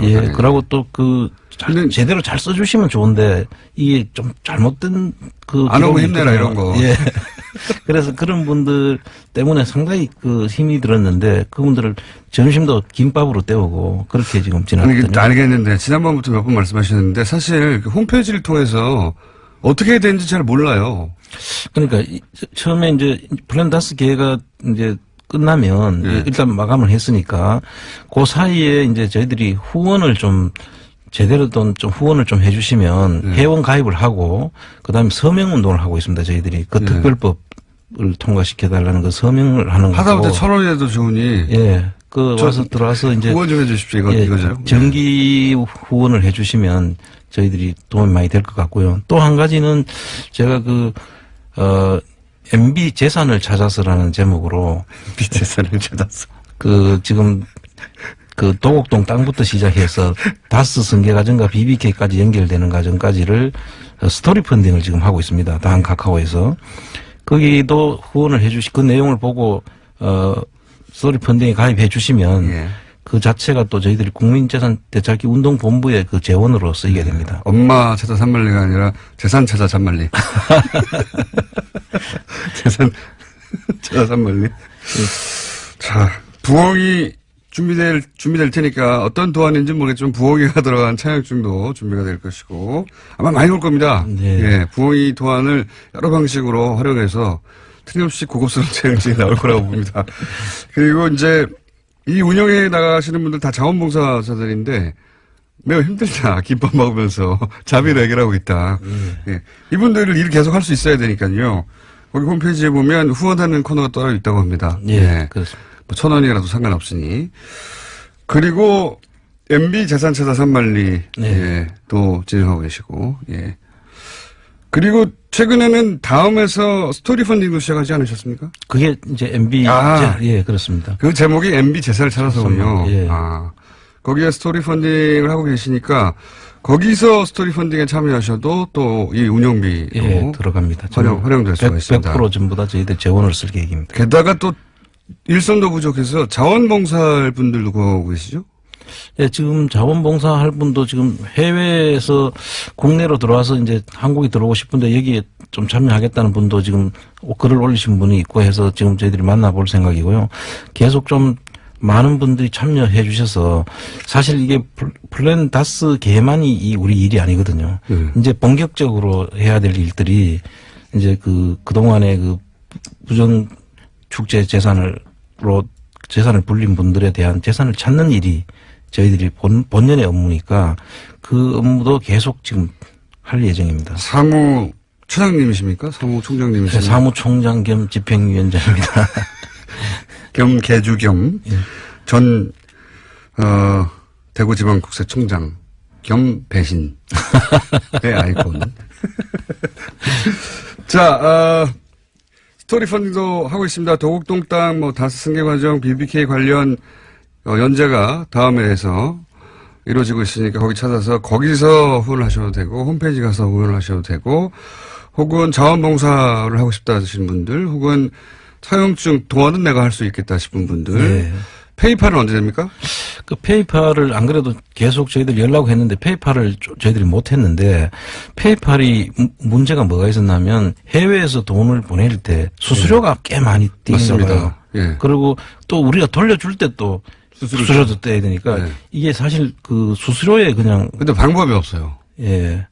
그래서 그분들은 그래서 10만 원 내고 싶으면 10한 2만 원 내야 되고 이런 거죠. 그렇습니다. 그래서 그분들한테는 죄송하지만 요번에 페이팔을 저희들이 못 열었고요. 못 열고 끝나버렸네요. 그런데 그분들이 막 지금 사실 좀 여러 번 좀 요구를 했었는데 저희들이 못 맞춰서 정말 죄송합니다. 그거는 1월 20일 날 이 금액이 공개되면 추가 모금의 가능성도 있지 않습니까? 예. 그러면 아예 이제 좀 정밀하게 해서 수수료 포함하여 네. 10만 원을 참여하실 분들은 12만 1,000원을 내야 된다든가 그렇게 네. 정교하게 만들어서 다시 한번 예. 해보시죠. 예, 그렇게. 그래서 해외에서 참여하실 분들한테 방법을 계속 연구를 해보겠습니다. 알겠습니다. 오늘은 여기까지 하고요. 알려드립니다. 네, 뉴스공장 청취자 여러분들 덕분에 150억 800만 원이 저희가 시작한 지 3주 만에 마감이 됐다는 것을 공식적으로 알려드립니다. 공식적으로는 어제 알려졌네요. JTBC를 통해서. 배신자. 근데 뉴스 공장이 만든 거죠, 사실. 지금 와서 그런 소리는 소용없습니다. 뉴스 공장에 와서 우리가 만들었다고 이야기하는 것보다는 딴 방송에 가서 뉴스 공장을 선전하는 게 좋죠. 선전이 안 됐잖아요, 근데. 자, 여기까지 하겠습니다. 자, 플란데스에게 마감됐습니다. 하지만 관련 활동과 보고를 계속드리겠습니다. 지금까지 안원구 전 대구지방국세청장이었습니다. 감사합니다. 네, 감사합니다. 특별히 근래 들어서 관심을 갖고 있는 사안들이 있나요? 우리 사회에? KBS 정상화요. 네. 네, 1등 국민 공영방송으로서의 어떤 위상을 빨리 되찾길 바랍니다. 네. 배우 정호성 씨가 KBS 뉴스에 출연해서 돌발적으로 한 이 발언이 화제죠. 예. 생방송 중에 나온 이 발언 이외에도 KBS 노조에 따로 또 응원 영상을 보냈다고 하는데요. 그 일부도 좀 들어보시겠습니다. 안녕하세요. KBS 새노조 조합원 여러분. 배우 정우성입니다. KBS가 공영방송으로서 참 많은 실수를 했습니다. 그로 인해서 시청자는 상처받고 외면당하고 또 그로 인해 시청자는 KBS를 외면하고 이제는 무시하는 처지까지 다다른 것 같습니다. 하지만 공영방송의 정상화를 위해서 함께 싸워나가는 것은 멋지고 응원받아야 될 일이라고 생각합니다. 지치지 마세요. 여러분은 혼자가 아닙니다. 힘내세요! 자, 정우성 씨 이런 발언이 어떻게 나왔는지 현재 KBS 상황은 어떤지 잠시 짚어보겠습니다. KBS 영화 담당 김비치라 기자 잠시 연결해 보겠습니다. 안녕하세요. 네, 안녕하세요. 네. 정우성 씨가 이제 KBS 뉴스 인터뷰 중에 KBS 정상화를 이야기해서 화제가 되는데 이 발언이 나온 전후 배경을 아십니까? 네, 사실 저희도 깜짝 놀랐습니다. 그러니까 그 뉴스 출연이 정우성 씨가 친선대사로 있는 유엔 난민기구 얘기를 하는 걸로 오래전에 잡힌 스케줄이었다고 해요. 예. 그래서 그날 정우성 씨가 KBS 안으로 들어왔는데 보도국 스튜디오가 텅 비어 있어서 너무 충격을 받았다. 이렇게 얘기를 하시더라고요. 아마 저희가 비슷한 시간에 밖에서 집회도 하고 있었고 보도국 기자들 책상에 전단지들이 다 붙여져 있었거든요. 파업 중이라는. 그래서 아마 분위기를 더욱 느꼈을 것 같은데. 사전에 부탁을 한 게 아니라는 거죠. 그렇습니다. 그러니까 사실 저희가 몰랐던 게 누군가 부탁을 하지도 않았고 사전에 주제가 논의된 것도 아닌데 스튜디오에 들어가서 생방에 이런 말을 한다는 거 굉장히 용기가 필요한 일이잖아요. 정우성 씨가 이런 생각을 가지고 들어가서 말할 기회가 있으면 해야겠다 하셨는데 요즘 관심을 가지고 있는 주제가 무엇이냐 해서 바로 말씀하셨다고 합니다. 그야말로 정말로 준비된 것이 아니라 그날 현장에 가서 본인이 돌발적으로 그 발언을 하신 거군요. 네, 제가 영화 담당 기자를 하면서 정우성 씨 인터뷰를 했었을 때 느낀 게 발언을 하기 전에 굉장히 신중하게 생각을 한다는 거였거든요. 그래서 개념 배우라는 것도 여러분들도 다 알고 계시겠지만 이런 용기를 내준 덕분에 저희 파업이 좀 길어지고 있어서 다들 힘들어하고 있었는데 아주 큰 힘이 됐죠. 그 정우성 씨 또 다른 영상도 저희가 일부 오늘 좀 전에 이거는 이제 못 보신 분들이 많을 텐데 저희가 그 영상을 받아서 일부 들려드렸는데 이 영상은 어떻게 만들어진 거 아십니까? 만들어졌는지? 저희가 광화문 광장에서 240시간 동안 조합원들이 이어서 릴레이 발언을 했었습니다. 지금은 마무리가 된 상태인데요. 정우성 씨가 광화문 릴레이 발언을 직접 보셨대요. 그래서 이미 뉴스 출연 전부터 저희를 응원하고 지지하고 있었다고 하더라고요. 그래서 뉴스에서 이제 못다한 이야기를 직접 영상을 찍어서 세노조에 보내겠다 했고 저희가 어제 광장에서 같이 영상을 봤거든요. 네. 정우성 씨가 직접 방문한 것처럼 환호하면서 영상을 봤는데 이후에 직접 또 SNS에 올리시기까지 하셨더라고요. 그래서 그간 좀 파업에 무관심하셨던 일반 분들도 보시고 응원을 많이 해주셔서 또 새로운 힘을 얻고 또 동력을 얻은 기분으로 있습니다. 정우성 씨를 한번 저희가 이제 수공사에 초대해야 되겠습니다. 그리고 어제 정우성 씨가 오늘 나오셨어야 하는데 제가 나와서 그게 단박에 섭외가 안 되더라고요. 좀 도와드려보겠습니다. 네, 특히 그 영상 보면서 조합원들이 박수 치는 장면도 제가 봤는데, 네. 조합원들 환호성이 굉장히 컸고, 특히 여성 조합원들 환호성은 더 컸던 걸로 제가 기억합니다. 네. 그럴 수밖에 없겠죠. 자, 현재 파업이 며칠째입니까? 오늘로 110일째를 맞았습니다. 길죠. 110일, 예. 네. 제가 파업 전에는 아침 뉴스 준비하느라고 매일 새벽 4시쯤에 출근을 해서 7시 반에 생방송을 들어갔기 때문에 이 아침 시간에 주민분들 출근하시는 거 볼 일도 없었고 인사할 일도 없었어요. 요즘에는 이제 오전에 엘리베이터를 타면 일 그만두셨어요? 물어보셔서 파업 중입니다 하면 MBC에서 일하시구나. KBS 파업은 아예 모르는 거죠, 잘. 예, 맞습니다. 네, 그래서 그럴 때마다 MBC가 부럽더라고요. 파업이 이슈가 되는 게. 그리고 이제 또 정상화가 되니까 더 많이 관심 가져주셔서 저희가 110일 동안 좀 상대적으로 무관심 속에서 진행을 했었다. 그런데 오늘 이렇게 애청자가 많은 뉴스공장에서 불러주셔서 짧게나마 얘기를 할 수 있어서 좋습니다. 그렇게 오래 또 기다리니까 정우성 씨가 나와서 한마디 해주시고, 이렇게 잭팟이 터졌지 않습니까? 자, 그러면은, KBS 이사진 청문회 상황은 어떤지 한번 짚어볼까요? 지금 어디까지 와 있습니까? 네, 그러니까 저희 업무 추진비를 사적으로 유용한 강규형 이사에 대해서 원래대로라면 오늘 방통위에서 청문회가 열릴 예정이었어요. 그래서 제가 오늘 연결하기도 한 겁니다. 그런데요. 그런데 그저께 자유한국당 의원들이 방통위에 갑자기 항의 방문을 갔더라고요. 그러고 나서 그 뒤에 방통위가 애매모호한 입장을 보이더니 이 오늘로 예정된 일정을 5일 미뤄서 다음 주로 넘어갔거든요. 그렇군요. 이렇게 되면 연내 해임 의결이 안 될 수도 있죠. 그래서 저희는 이 감사원으로부터 해임 권고를 받아서 적법하게 진행되는 절차인데 방통위가 KBS 문제를 과연 심각하게 받아들이고 있었던 것인가 큰 의문이 들고 있는 상황이고요. 근데 이렇게 기다린 이상 저희는 이제 고대영 사장이 퇴진할 때까지 그게 뭐 연내가 됐던 연초가 됐던 흔들림 없이 함께 간다는 게 공통된 의견입니다.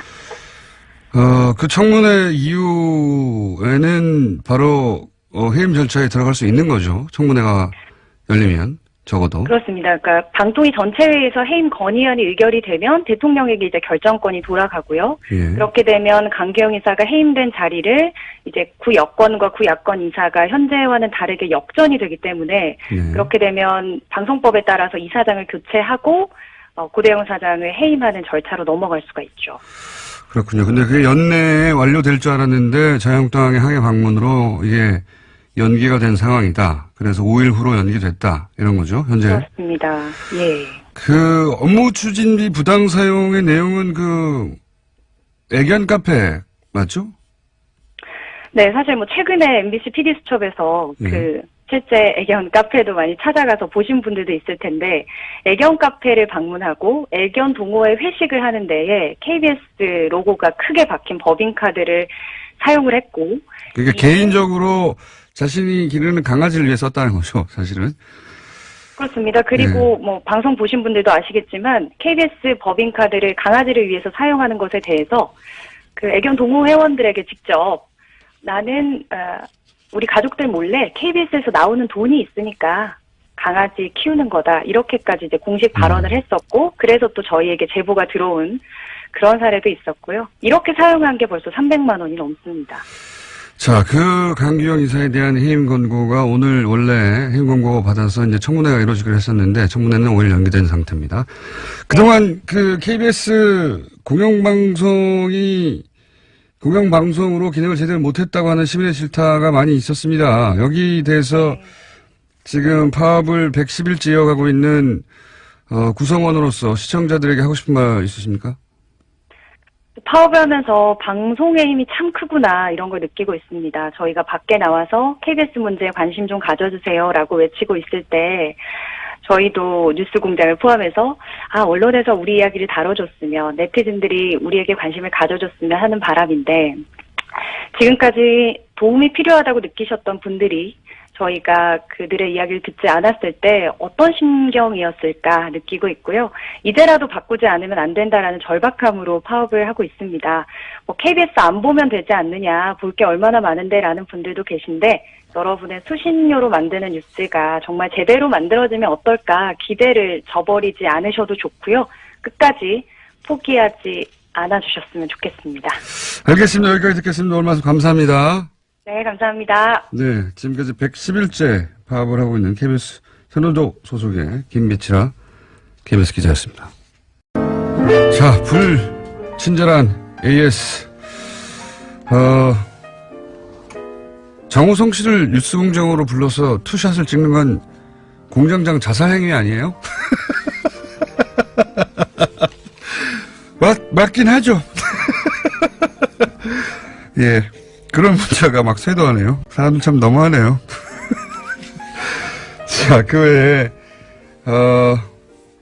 돼지 살처분 뒤에 선물 시장도 있었다니. 이거 정말 상상하기 힘든 일이죠. 예. 그리고 김현건 의원님에게 문자가 많이 왔습니다. 농협에서 로또도 하니까 로또도 봐주세요. 등등. 많은 문자가 김현건 의원 방송 시간에 왔고요. 네. 제주는 김어준이 부리고 방송은 손석희가 한다. 자, 이런 문자들 많이 왔습니다. 네. 정호성 씨 저희가 한번 취재해 보겠습니다. 근데 섭외가 쉽지 않은 분이라 된다고 하면 TBS 모든 여성 PD 그리고 기자들이 뉴스공장 달려오지 않을까 스튜디오로 제가 다 맡겠습니다. 그분들은. 공지사항이 하나 있는데요. 제가 다음 주 뉴스공장을 5일 동안 비웁니다. 그래서 당연히 저희가 양지열 변호사를 대타로 염두에 두고 있었는데 지금 양지열 변호사가 시선 집중형으로 팔려가가지고 대타의 대타를 저희가 구했습니다. 누군지 궁금하시죠? 지금 잠깐 다음 주 대대타 임시공장장 연결해 보겠습니다. 안녕하세요. 안녕하세요, 김정정님. 네, 이정열 전 판사님이 생애 최초로 데데타 생방송 진행하시게 된 소감을 잠깐 말씀해 주십시오. 이게 원래 뉴스공장 나오라고 하실 때 보통 아침 6시 반에 연락하셔가지고 7시 20분에 하자고 하셨거든요, 보통. 네. 근데 그래도 별로 안 떨렸는데 사전에 연락을 주셨는데 되게 떨리는데요. 예, 데데타. 예. 뭐 소감이랄 건 다른 건 없고 이게 뉴스공장이 위계질서가 상당히 잘 돼 있다. 이 데타로 변호사님이 돼 있는데 변호사님이 안 되니까 이제 사무장으로 왔구나. 예. 자, 다음 주 월요일부터 다음 주 금요일까지는 데데타 이정열의 뉴스공장이 펼쳐집니다. 기대해 주십시오. 혹시 남다른 각오 있으면 제가 15초 드릴 테니까 각오를 말씀해 주십시오.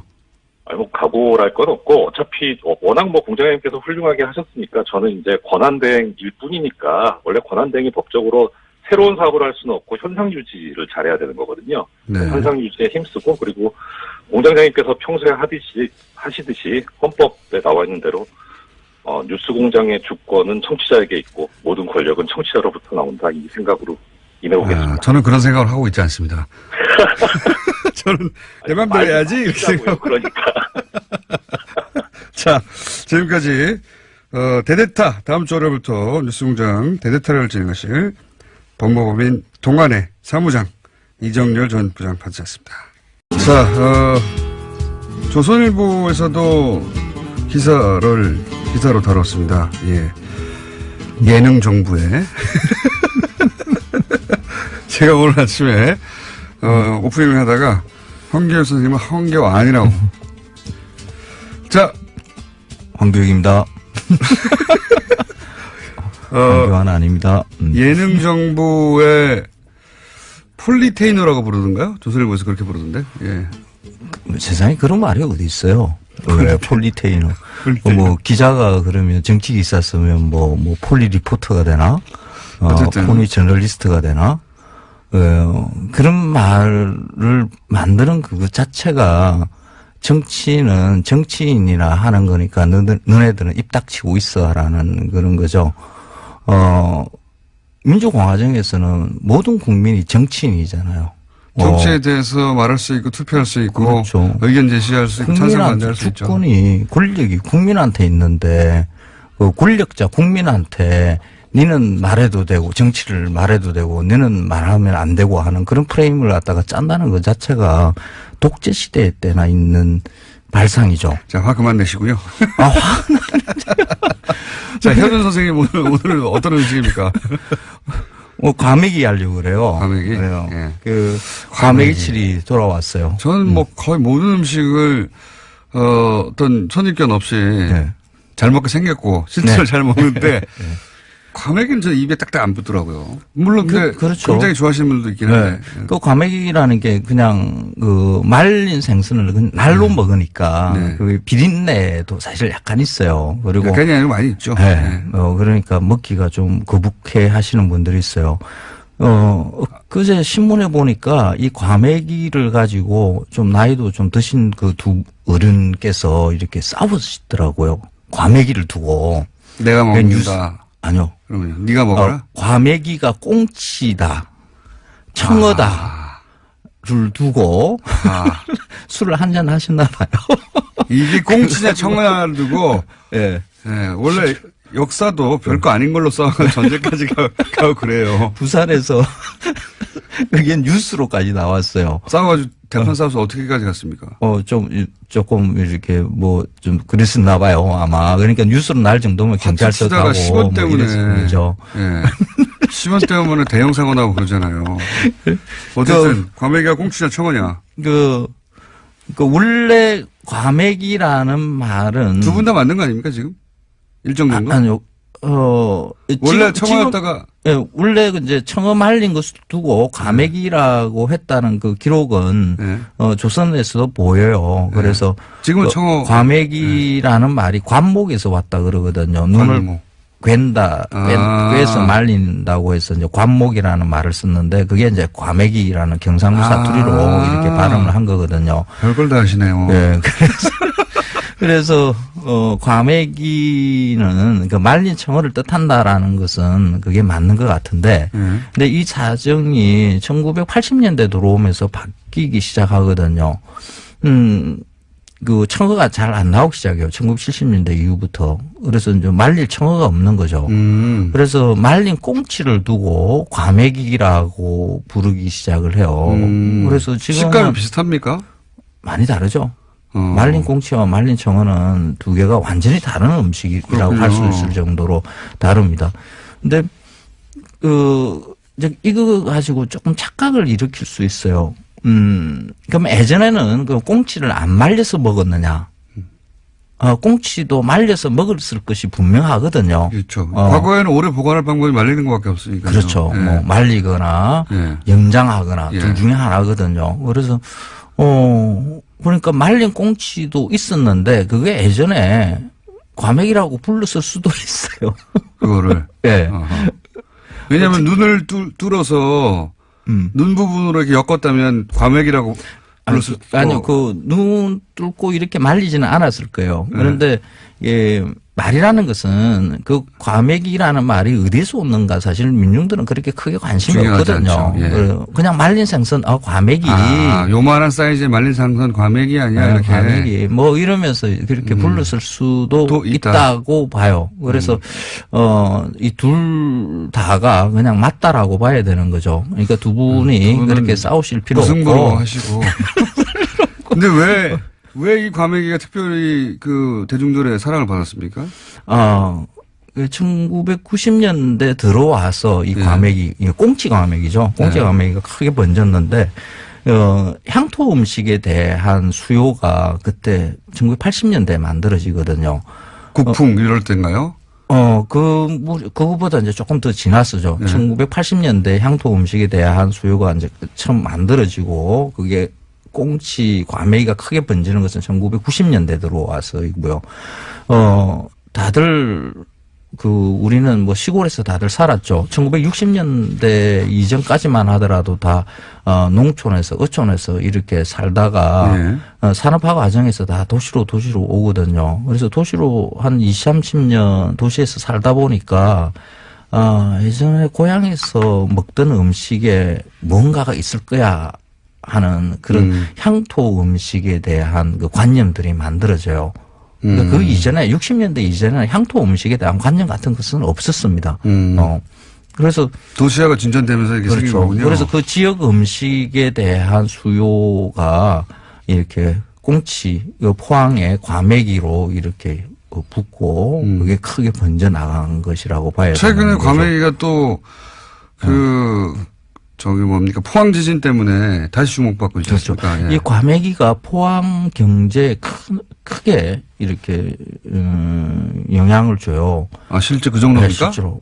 포항에 그러니까 1990년대 초반에 제가 그 과메기 취재를 위해서 포항을 한번 돌았었거든요. 그때는 그 과메기 덕장이 바닷가에 조그만하게 그냥 그 지역 사람들이 먹을 정도의 양만 생산을 했었거든요.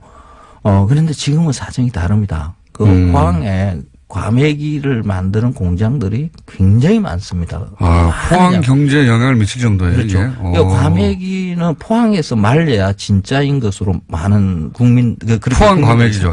생각을 하거든요. 그래서 거의 다 과메기, 우리가 먹는 과메기들은 거의 다 포항에서 생산이 됩니다. 그래서 포항의 경제, 특히 그러니까 취업 뭐 교훈에 사실 뭐 그렇게 돈벌이 할 만한 게 그렇게 많지 않지 않습니까? 과메기를 맛있게 먹는 방법은 뭡니까 그러면? 이게 복잡해요. 이 과메기 50초 내에 설명해 주십시오. 그래요? 그 과메기는 원래 청어였는데 그 청어는 옛날부터 이렇게 말리던 거고 일제강점기에는 그게 미카키 리싱 우리나라는 신놈이라고 이렇게 한자로 이렇게 썼는데 원래 일본 말로 불렸고 일본에 수출되고 저 기차를 타고 저 중국 대륙 러시아 이런 쪽까지 이렇게 팔려 나갔거든요. 그러니까 말린 청어를 그냥 먹는 보다는 요리를 해서 먹었다라고 보는 게 맞습니다. 지금 꽁치 과메기가 번지면서 날로 먹는 것이 이렇게 정착된 것은 얼마 안 나머지는 되거든요. 내년에 해야 그래서 되겠습니다. 요리를 해서 먹는 게 제가 보기에는 특히 청어 과메기는 제대로 먹는 거라고 보거든요. 그래서 알겠습니다. 굽거나 그만하세요. 조리거나 끝났습니다. 다양하게 내년에 요리를 봬요. 해서 예. 한번 드셔보십시오. 효준, 그러면 청어 황교익 과메기가 선생님입니다. 훨씬 예. 맛있습니다. 고맙습니다. 저도 내년에 뵙겠습니다. 안녕! 고맙습니다.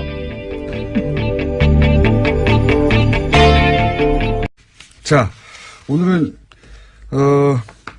이번 주 내내, 중국 관련 인터뷰를 하고 있는데, 미니를 하나 더 준비했습니다. 중국의 사드 보복, 이건 명백한 거였죠. 그리고 이제, 그게 작년 7월이었고요. 올해 12월에 문재인 대통령 국빈 방문이 있었습니다.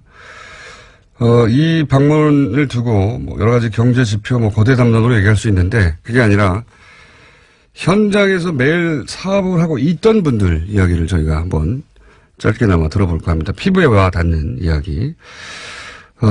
중국에서 사업을 하고 계신 김민옥 대표 연결해 보겠습니다. 안녕하십니까? 네, 안녕하십니까? 네. 먼저 중국에서 어떤 네. 사업 하시는지 간단히 소개해 주십시오.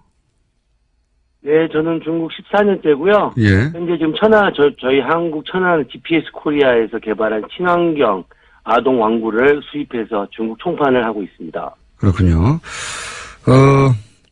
사업은 잘 되십니까? 네, 감사합니다. 잘 되고 있습니다. 자, 그러면 이제 뭐, 언론에서 여러 가지 말들이 있지만, 직접 사업하시는 분들이 현장에서 느끼는 감은 또 완전히 다를 것 같아서, 이제 작년 7월부터 사드 보복이 있다, 여러 가지 보도가 있었는데, 이게 이제 업종마다 다르고 지역마다 다르긴 합니다만, 직접 겪으신 바는 있으십니까? 이 사드 보복 관련해서? 네, 말씀하신 대로 맞습니다. 중국에서 현재 워낙 민족도 많고 넓기 때문에 지역마다 차이가 좀 있습니다. 저는 사실 영향을 크게 받았다는 쪽은 아니고요. 제가 뭐 간단히 말씀드리면 제가 받은 영향은 저희는 왕구를 가져다가 중국 백화점에 납품을 합니다. 예. 이런 경우에 이제 예전에는 저희가 박스를 쌓아놓으면 박스 밖에 메이드 인 코리아가 적혀 있어요. 예. 사실 중국 사람들은 굉장히 그 외국 제품에 대한 선호도가 높습니다. 그렇기 예. 때문에 예전에는 말이 없었는데 사드가 터진 이후로는 그 제품을 보면 소비자들의 인상도 안 좋고 백화점에 영향이 있다 해서 그거를 그 소비자가 보지 않는 곳에서 다 철수하게 하고 또 저희가 이제 백화점 영업을 합니다. 영업을 할 때 저희는 한국에서 개발한 아동 친환경 제품이라고 광고를 하는데 이런 부분도 아이들의 교육상이나 백화점에 볼 때 악영향이 있으니 허용을 안 하는 경우가 많이 있었죠. 메이드 인 코리아를 안 보이게 해라? 네네, 그렇죠. 아, 그랬군요. 원래는, 오히려 이제 수입품이라서 메이드 인 코리아를 드러내다가 그게 사드 이후로는 네. 그거 고객들이 보면 안 되니까 그러면 박스를 다 제거해달라고 그랬습니까? 그렇죠. 저녁에 이제 고객이 안 없는 상황에서 그걸 다 제거해서 아침에 볼 때는 메이드 인 코리아가 안 보이게 조치를 했죠. 가장 화가 나는 거는 저는 사실 저희 모방 제품이 한 5군데가 생겼어요. 네. 저희 한국말 하면 짝퉁이죠. 예. 이 업체가 저희 사드 터지고 나서 이제 저희 카카오톡처럼 왕구하는 여러 사람이 모이는 방이 있는데 거기에 롯데는 한국, 포아트도 한국 이런 거를 써가면서 악용할 때 좀 많이 화가 났었죠. 그리고 이제 그 메이드 인 코리아를 안 보이게 해달라고 하는 이유 중에 하나가 아이들 교육에 좋지 않고 백화점 이미지에 안 좋다고 안 보이게 해달라고 했다는 거죠? 그렇죠. 네, 당시 분위기가 그랬군요. 혹시 뭐 일상 중에, 그러니까 사업은 사업 따라 다르고 지역 따라 다른데, 사장님 직접 겪으신 거는 그런 일이고, 혹시 개인으로 일상생활에 겪은 뭐 불편함이나 이런 건 없으셨습니까? 사드가 처음 이슈화됐을 때는 굉장히 뭐 상해든 베이징이든 대도시든 모두가 다 사실 힘들었었고요. 저 같은 경우에는 한번 한국에서 우보라고 하면 이해가 될 거예요. 여기 띠비따처라고 일반 차를 불러서 이제 술을 먹었을 경우 집에 가는 경우가 있는데요. 제가 그거를 이제 사드 터지는 20월에 탔는데, 저희 집이 굉장히 멀어요. 한 40km 되는데, 한 20km 정도 갔는데, 갑자기 전화가 왔어요, 한국에서. 그래서 제가, 한국말을 하니까 그 기사가, 공손하게, 정말 미안한데, 지금 현재 나는 한국 사람을 태울 수 있는 마음의 준비가 안 돼 있으니, 내가 돈 안 받을 테니까 여기서 내려달라. 굉장히 정중하게 얘기하더라고요. 그 정중하게 얘기하는 상황에서 저는 내렸습니다. 참. 그 큰 도시에서 불편했다는 건 뭐 어떤 의미입니까? 예를 들어서 뭐 큰 도시에서 물건을 사거나 식당에 가거나 이런 일상을 하는 게 불편하셨나요? 그럼요. 사드 처음에 터졌잖아요. 예. 그러면 아마 뭐 비겁, 도망 이런 걸로 집중포화했을 거예요. 그런 표현이 없죠. 예. 승부수라는 표현도 마찬가지인 것이 이건 승부수가 아니라 전당원 투표. 묘수라고 할 수 있을지 모르겠습니다만 상대 쪽에서 꼼수라고 해도 할 말이 없는 거거든요. 왜냐하면 합당은 전당대회로 하거든요. 그 전당대회 때 한번 투표하면 돼요. 네, 현재 반대파 의원들이 당무의 의결 정당성 문제 삼으면서 투표 거부 운동 선언했습니다.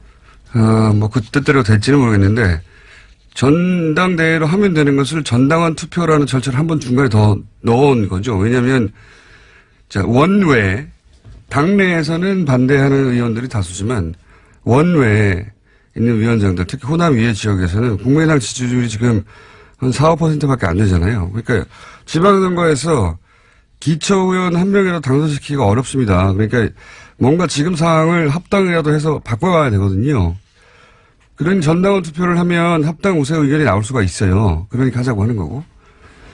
그래서 중간에 이런 절차를 하나 끼워넣어서 자 당원들이 합당하라고 하니까 전당대회도 합당하는 게 마땅하다. 이런 여론의 힘을 얻고 싶은 것이고 보수 매체도 이제 두고 보세요. 그런 뉘앙스로 보도를 할 겁니다. 왜냐하면 지금 보수는 보수 재편 없이 정권 창출이 어렵다. 이 공감대가 있어요.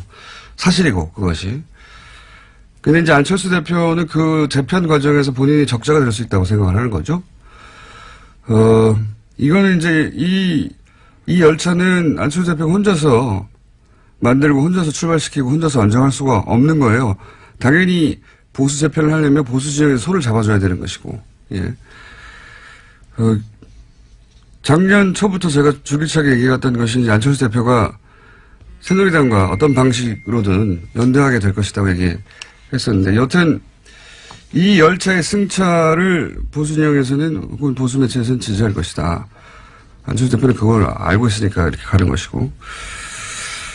사실 통합도 아니죠. 예. 이거는 당내 의원들 절반 이상이 반대하는데 통합이라는 단어를 쓸 수가 없죠. 이건 합당인데, 이렇게 합당하는 경우는 우리 정치사에 없었어요. 과거 3당 합당. 이것도 당내 의원들은 대부분 찬성을 했죠. 예. 거기 반대하던 뭐 노무현 전 대통령이 그 유명한 이 있습니다. 뭐 이런 사진도 있지 않습니까? 결국 이제 소수가 반대하고 탈당했지만 대부분 찬성해서 3당 합당이 된 거거든요. 근데 이건 대부분 반대하잖아요. 단어 선택부터 프레임이 우호적인 거죠. 예. 남은 변수는 이제 합당 반대파의 실력. 합당 반대파 의원들도 만만치는 않으니까. 이 반대파에 대해서는 안철수 대표가 기자회견에서 얘기를 했죠. 구태 정치, 기득권 정치, 예. 김대중 정신 이야기하면서. 당연히 호남 의원들 얘기하는 건데. 기자회견에서 가장 중요한 문구는 사실 이거죠. 예. 왜냐면 이 문구는 이 보수 진영, 보수 유권자들이 정서적으로 받아들일 수 없는 분들이 있거든요. 몇몇 호남 의원들 중에. 박지원 전 대표 같은. 그 보수에게 받아들라는 구애죠. 이 문구는. 예. 자신을 대통령 후보로 만들어준 호남 의원들을 보수의 재단에 재물로 바치는 겁니다. 네.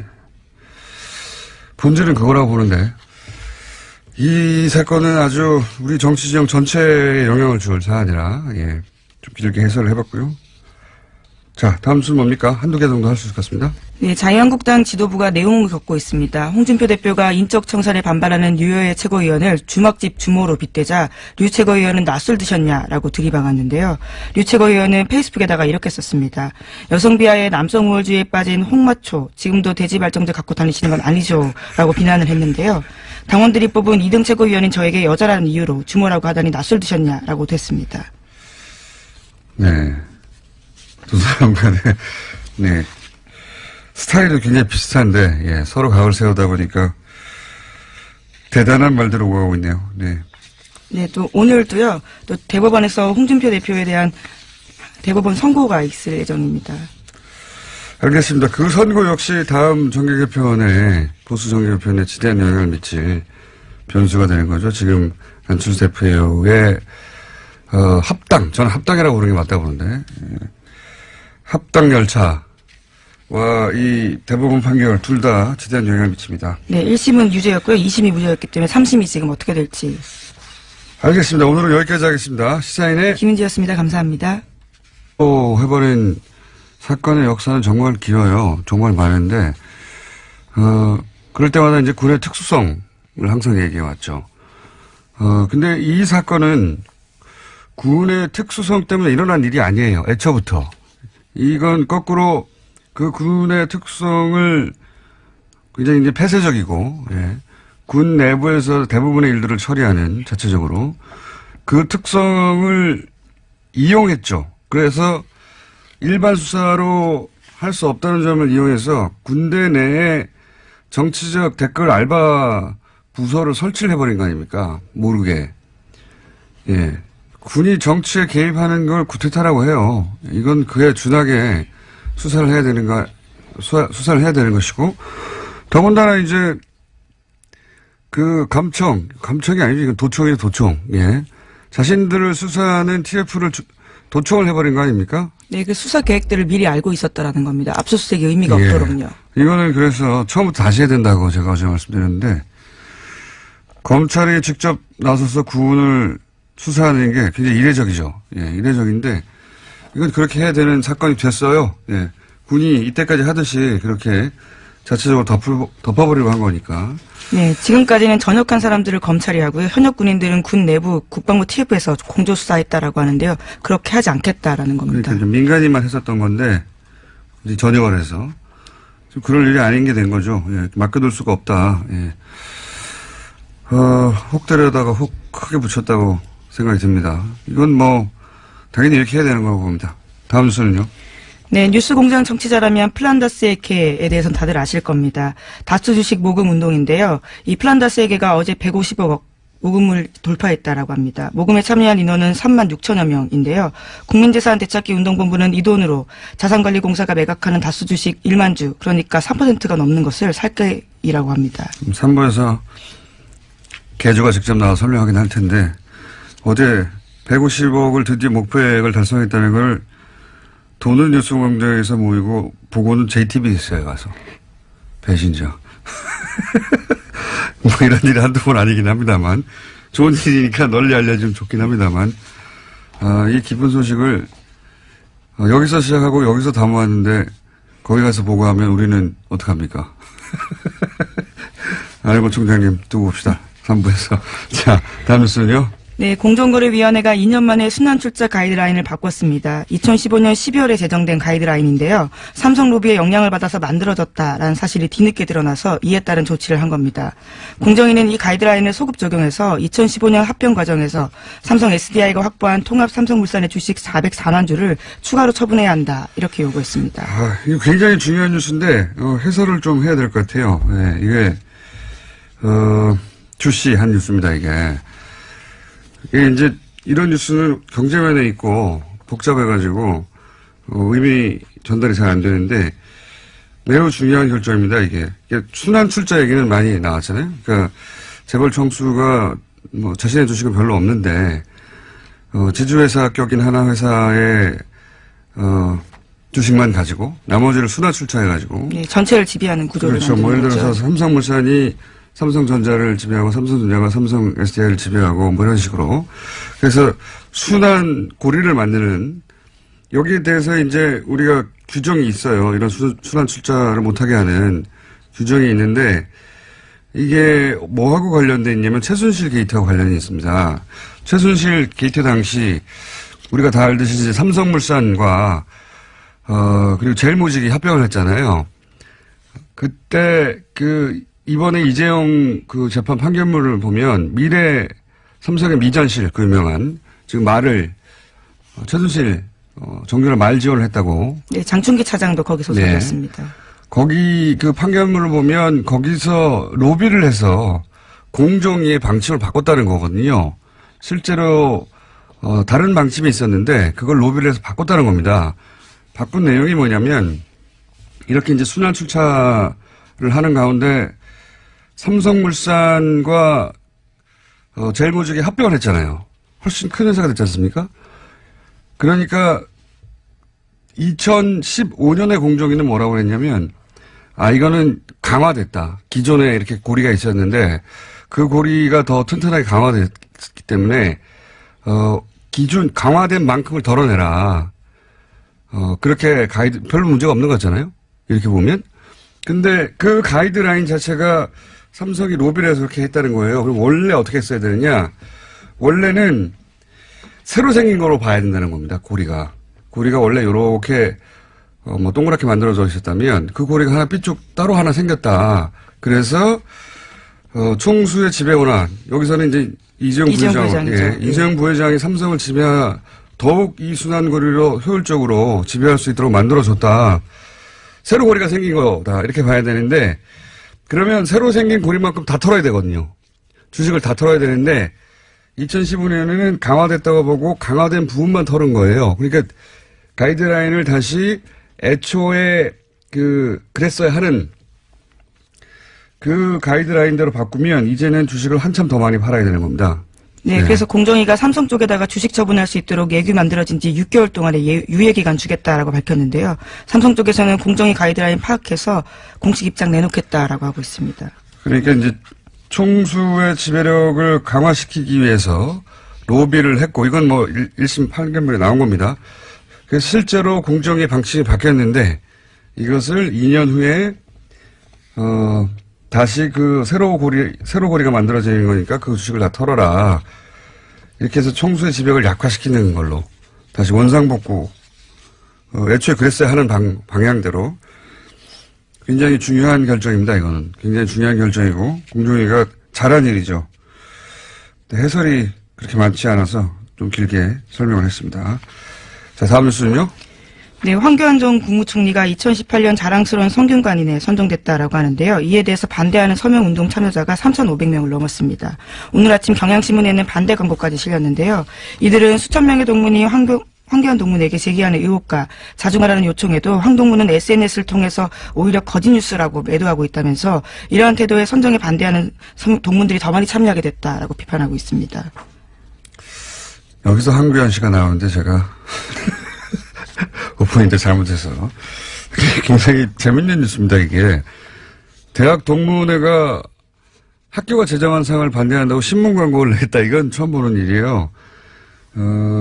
근데 황교안 전 총리가 자랑스럽다고 생각하는 성대 동문들도 있을 수 있잖아요. 네. 그래서 제가 제안을 하나 할까 합니다. 뭐냐면 찬성 반대 서로 연대 서명 대결을 벌이는 거예요. 그래서 연대 서명 숫자가 더 많은 쪽에서 새로 성균인생을 선정하는 것으로, 예. 반대 연대 서명 하시는 분들이 먼저 시작해서 광고까지 냈으니까, 이 공개 배틀을 하는 거죠. 찬성하는 분들도 연대 서명을 해라. 만약 하지 않으면 찬성은 없는 걸로 알고, 동문들이 우리가 자체적으로 성균인상을 선정해서 신문에 발표하겠다. 이런 배틀 어떻습니까? 성대 동문 여러분, 예. 신문 광고까지 냈다고 하니까 제가 굉장히 재밌을 것 같은데. 적극적으로 한번 해보시죠. 자, 다음 뉴스는요. 네, 국민의당이 어제 당무위원회를 열어서요. 통합반대와 통합 찬반가 대표직 재신임을 묻는 전당원 투표를 실시하기로 의결했습니다. 안철수 대표가 이 자리에 참석했는데요. 여기에서 전당원 투표에서 재신임 받으면 바른정당과의 통합 절차를 새해 초부터 시작하겠다라고 밝혔습니다.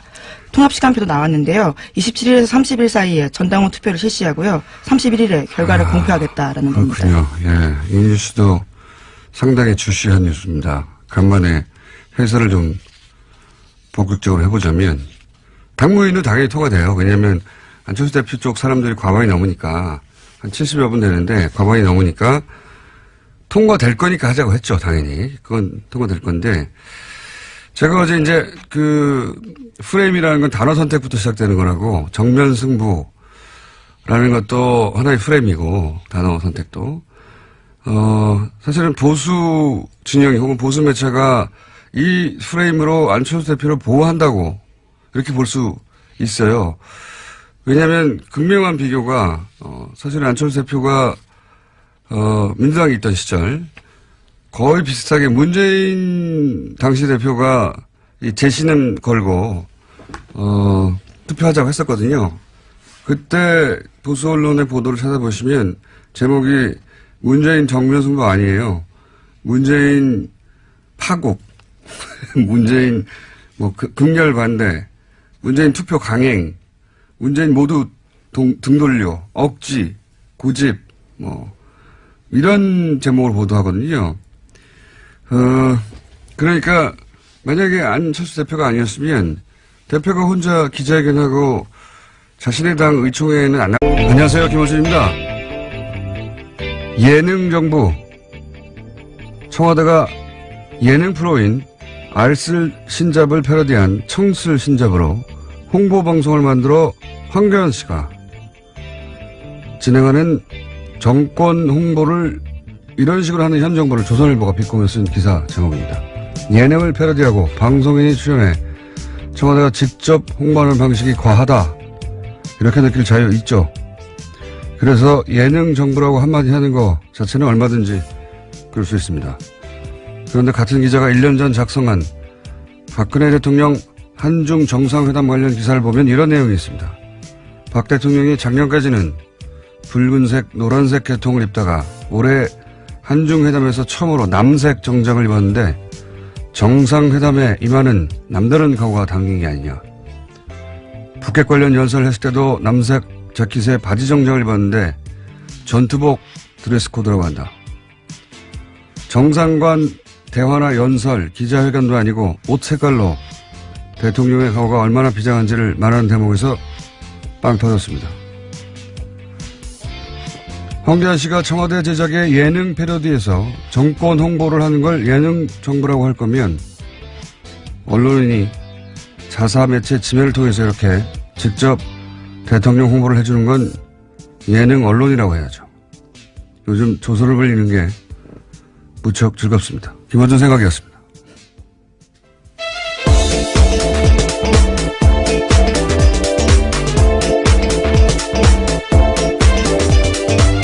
시사인의 김은지입니다. 제가 황교 아니라고 했네요. 네, 황교익 선생님이십니다. 죄송합니다, 황교익 선생님. 다 말하고 보니까 생각이 났어요. 네. 나중에 오프닝을 새로 하겠습니다. 그 박근혜 대통령 패션 외교 이런 거 정말 언론들이 많이 써줬거든요. 예. 만다린 컬러라고 하나요? 예. 그 예, 그렇죠. 예. 차이나 컬러. 색깔만 바뀌는 바지 정장. 예.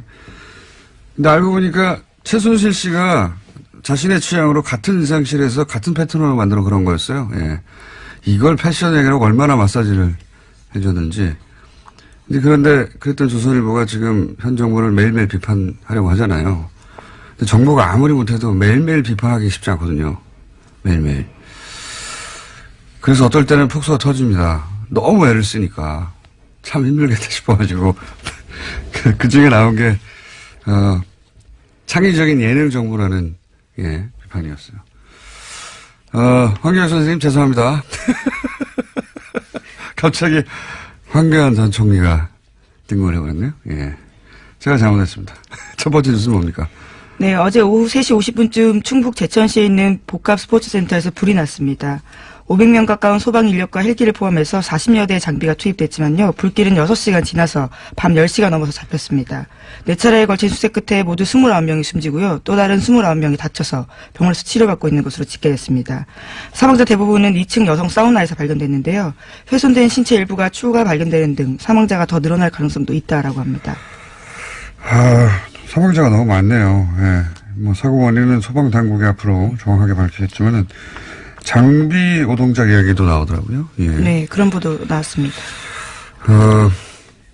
이렇게 큰 사건도 이제 시간이 좀 지나면 다 잊혀질 텐데 장비 이야기가 나온 만큼 이건 이제 소방 당국에 대해서 비판하는 쪽의 기사인 건데 결국 다 돈이 있어야 해결되는 거거든요. 기계가 노후화된 탓이라서요. 예산 문제, 예. 소방과 관련한 예산 문제, 지난, 이번 예산 때도 문제가 됐었는데, 시간이 지나서 이 사건은 또 잊혀지겠지만, 꼭 이 예산 문제는 다시 거론됐으면 좋겠습니다. 네. 장비를 바꾸려면 돈이 있어야 되죠. 자, 다음 뉴스는요. 네, 검찰이 군 내부 자체 수사기관에 맡겼던 사이버 댓글부대 수사를 조사에 나섰습니다. 국군 기무사령부의 국방부 댓글조사 TF 감청 논란 계기로요, 조사에 들어갔다라는 건데요.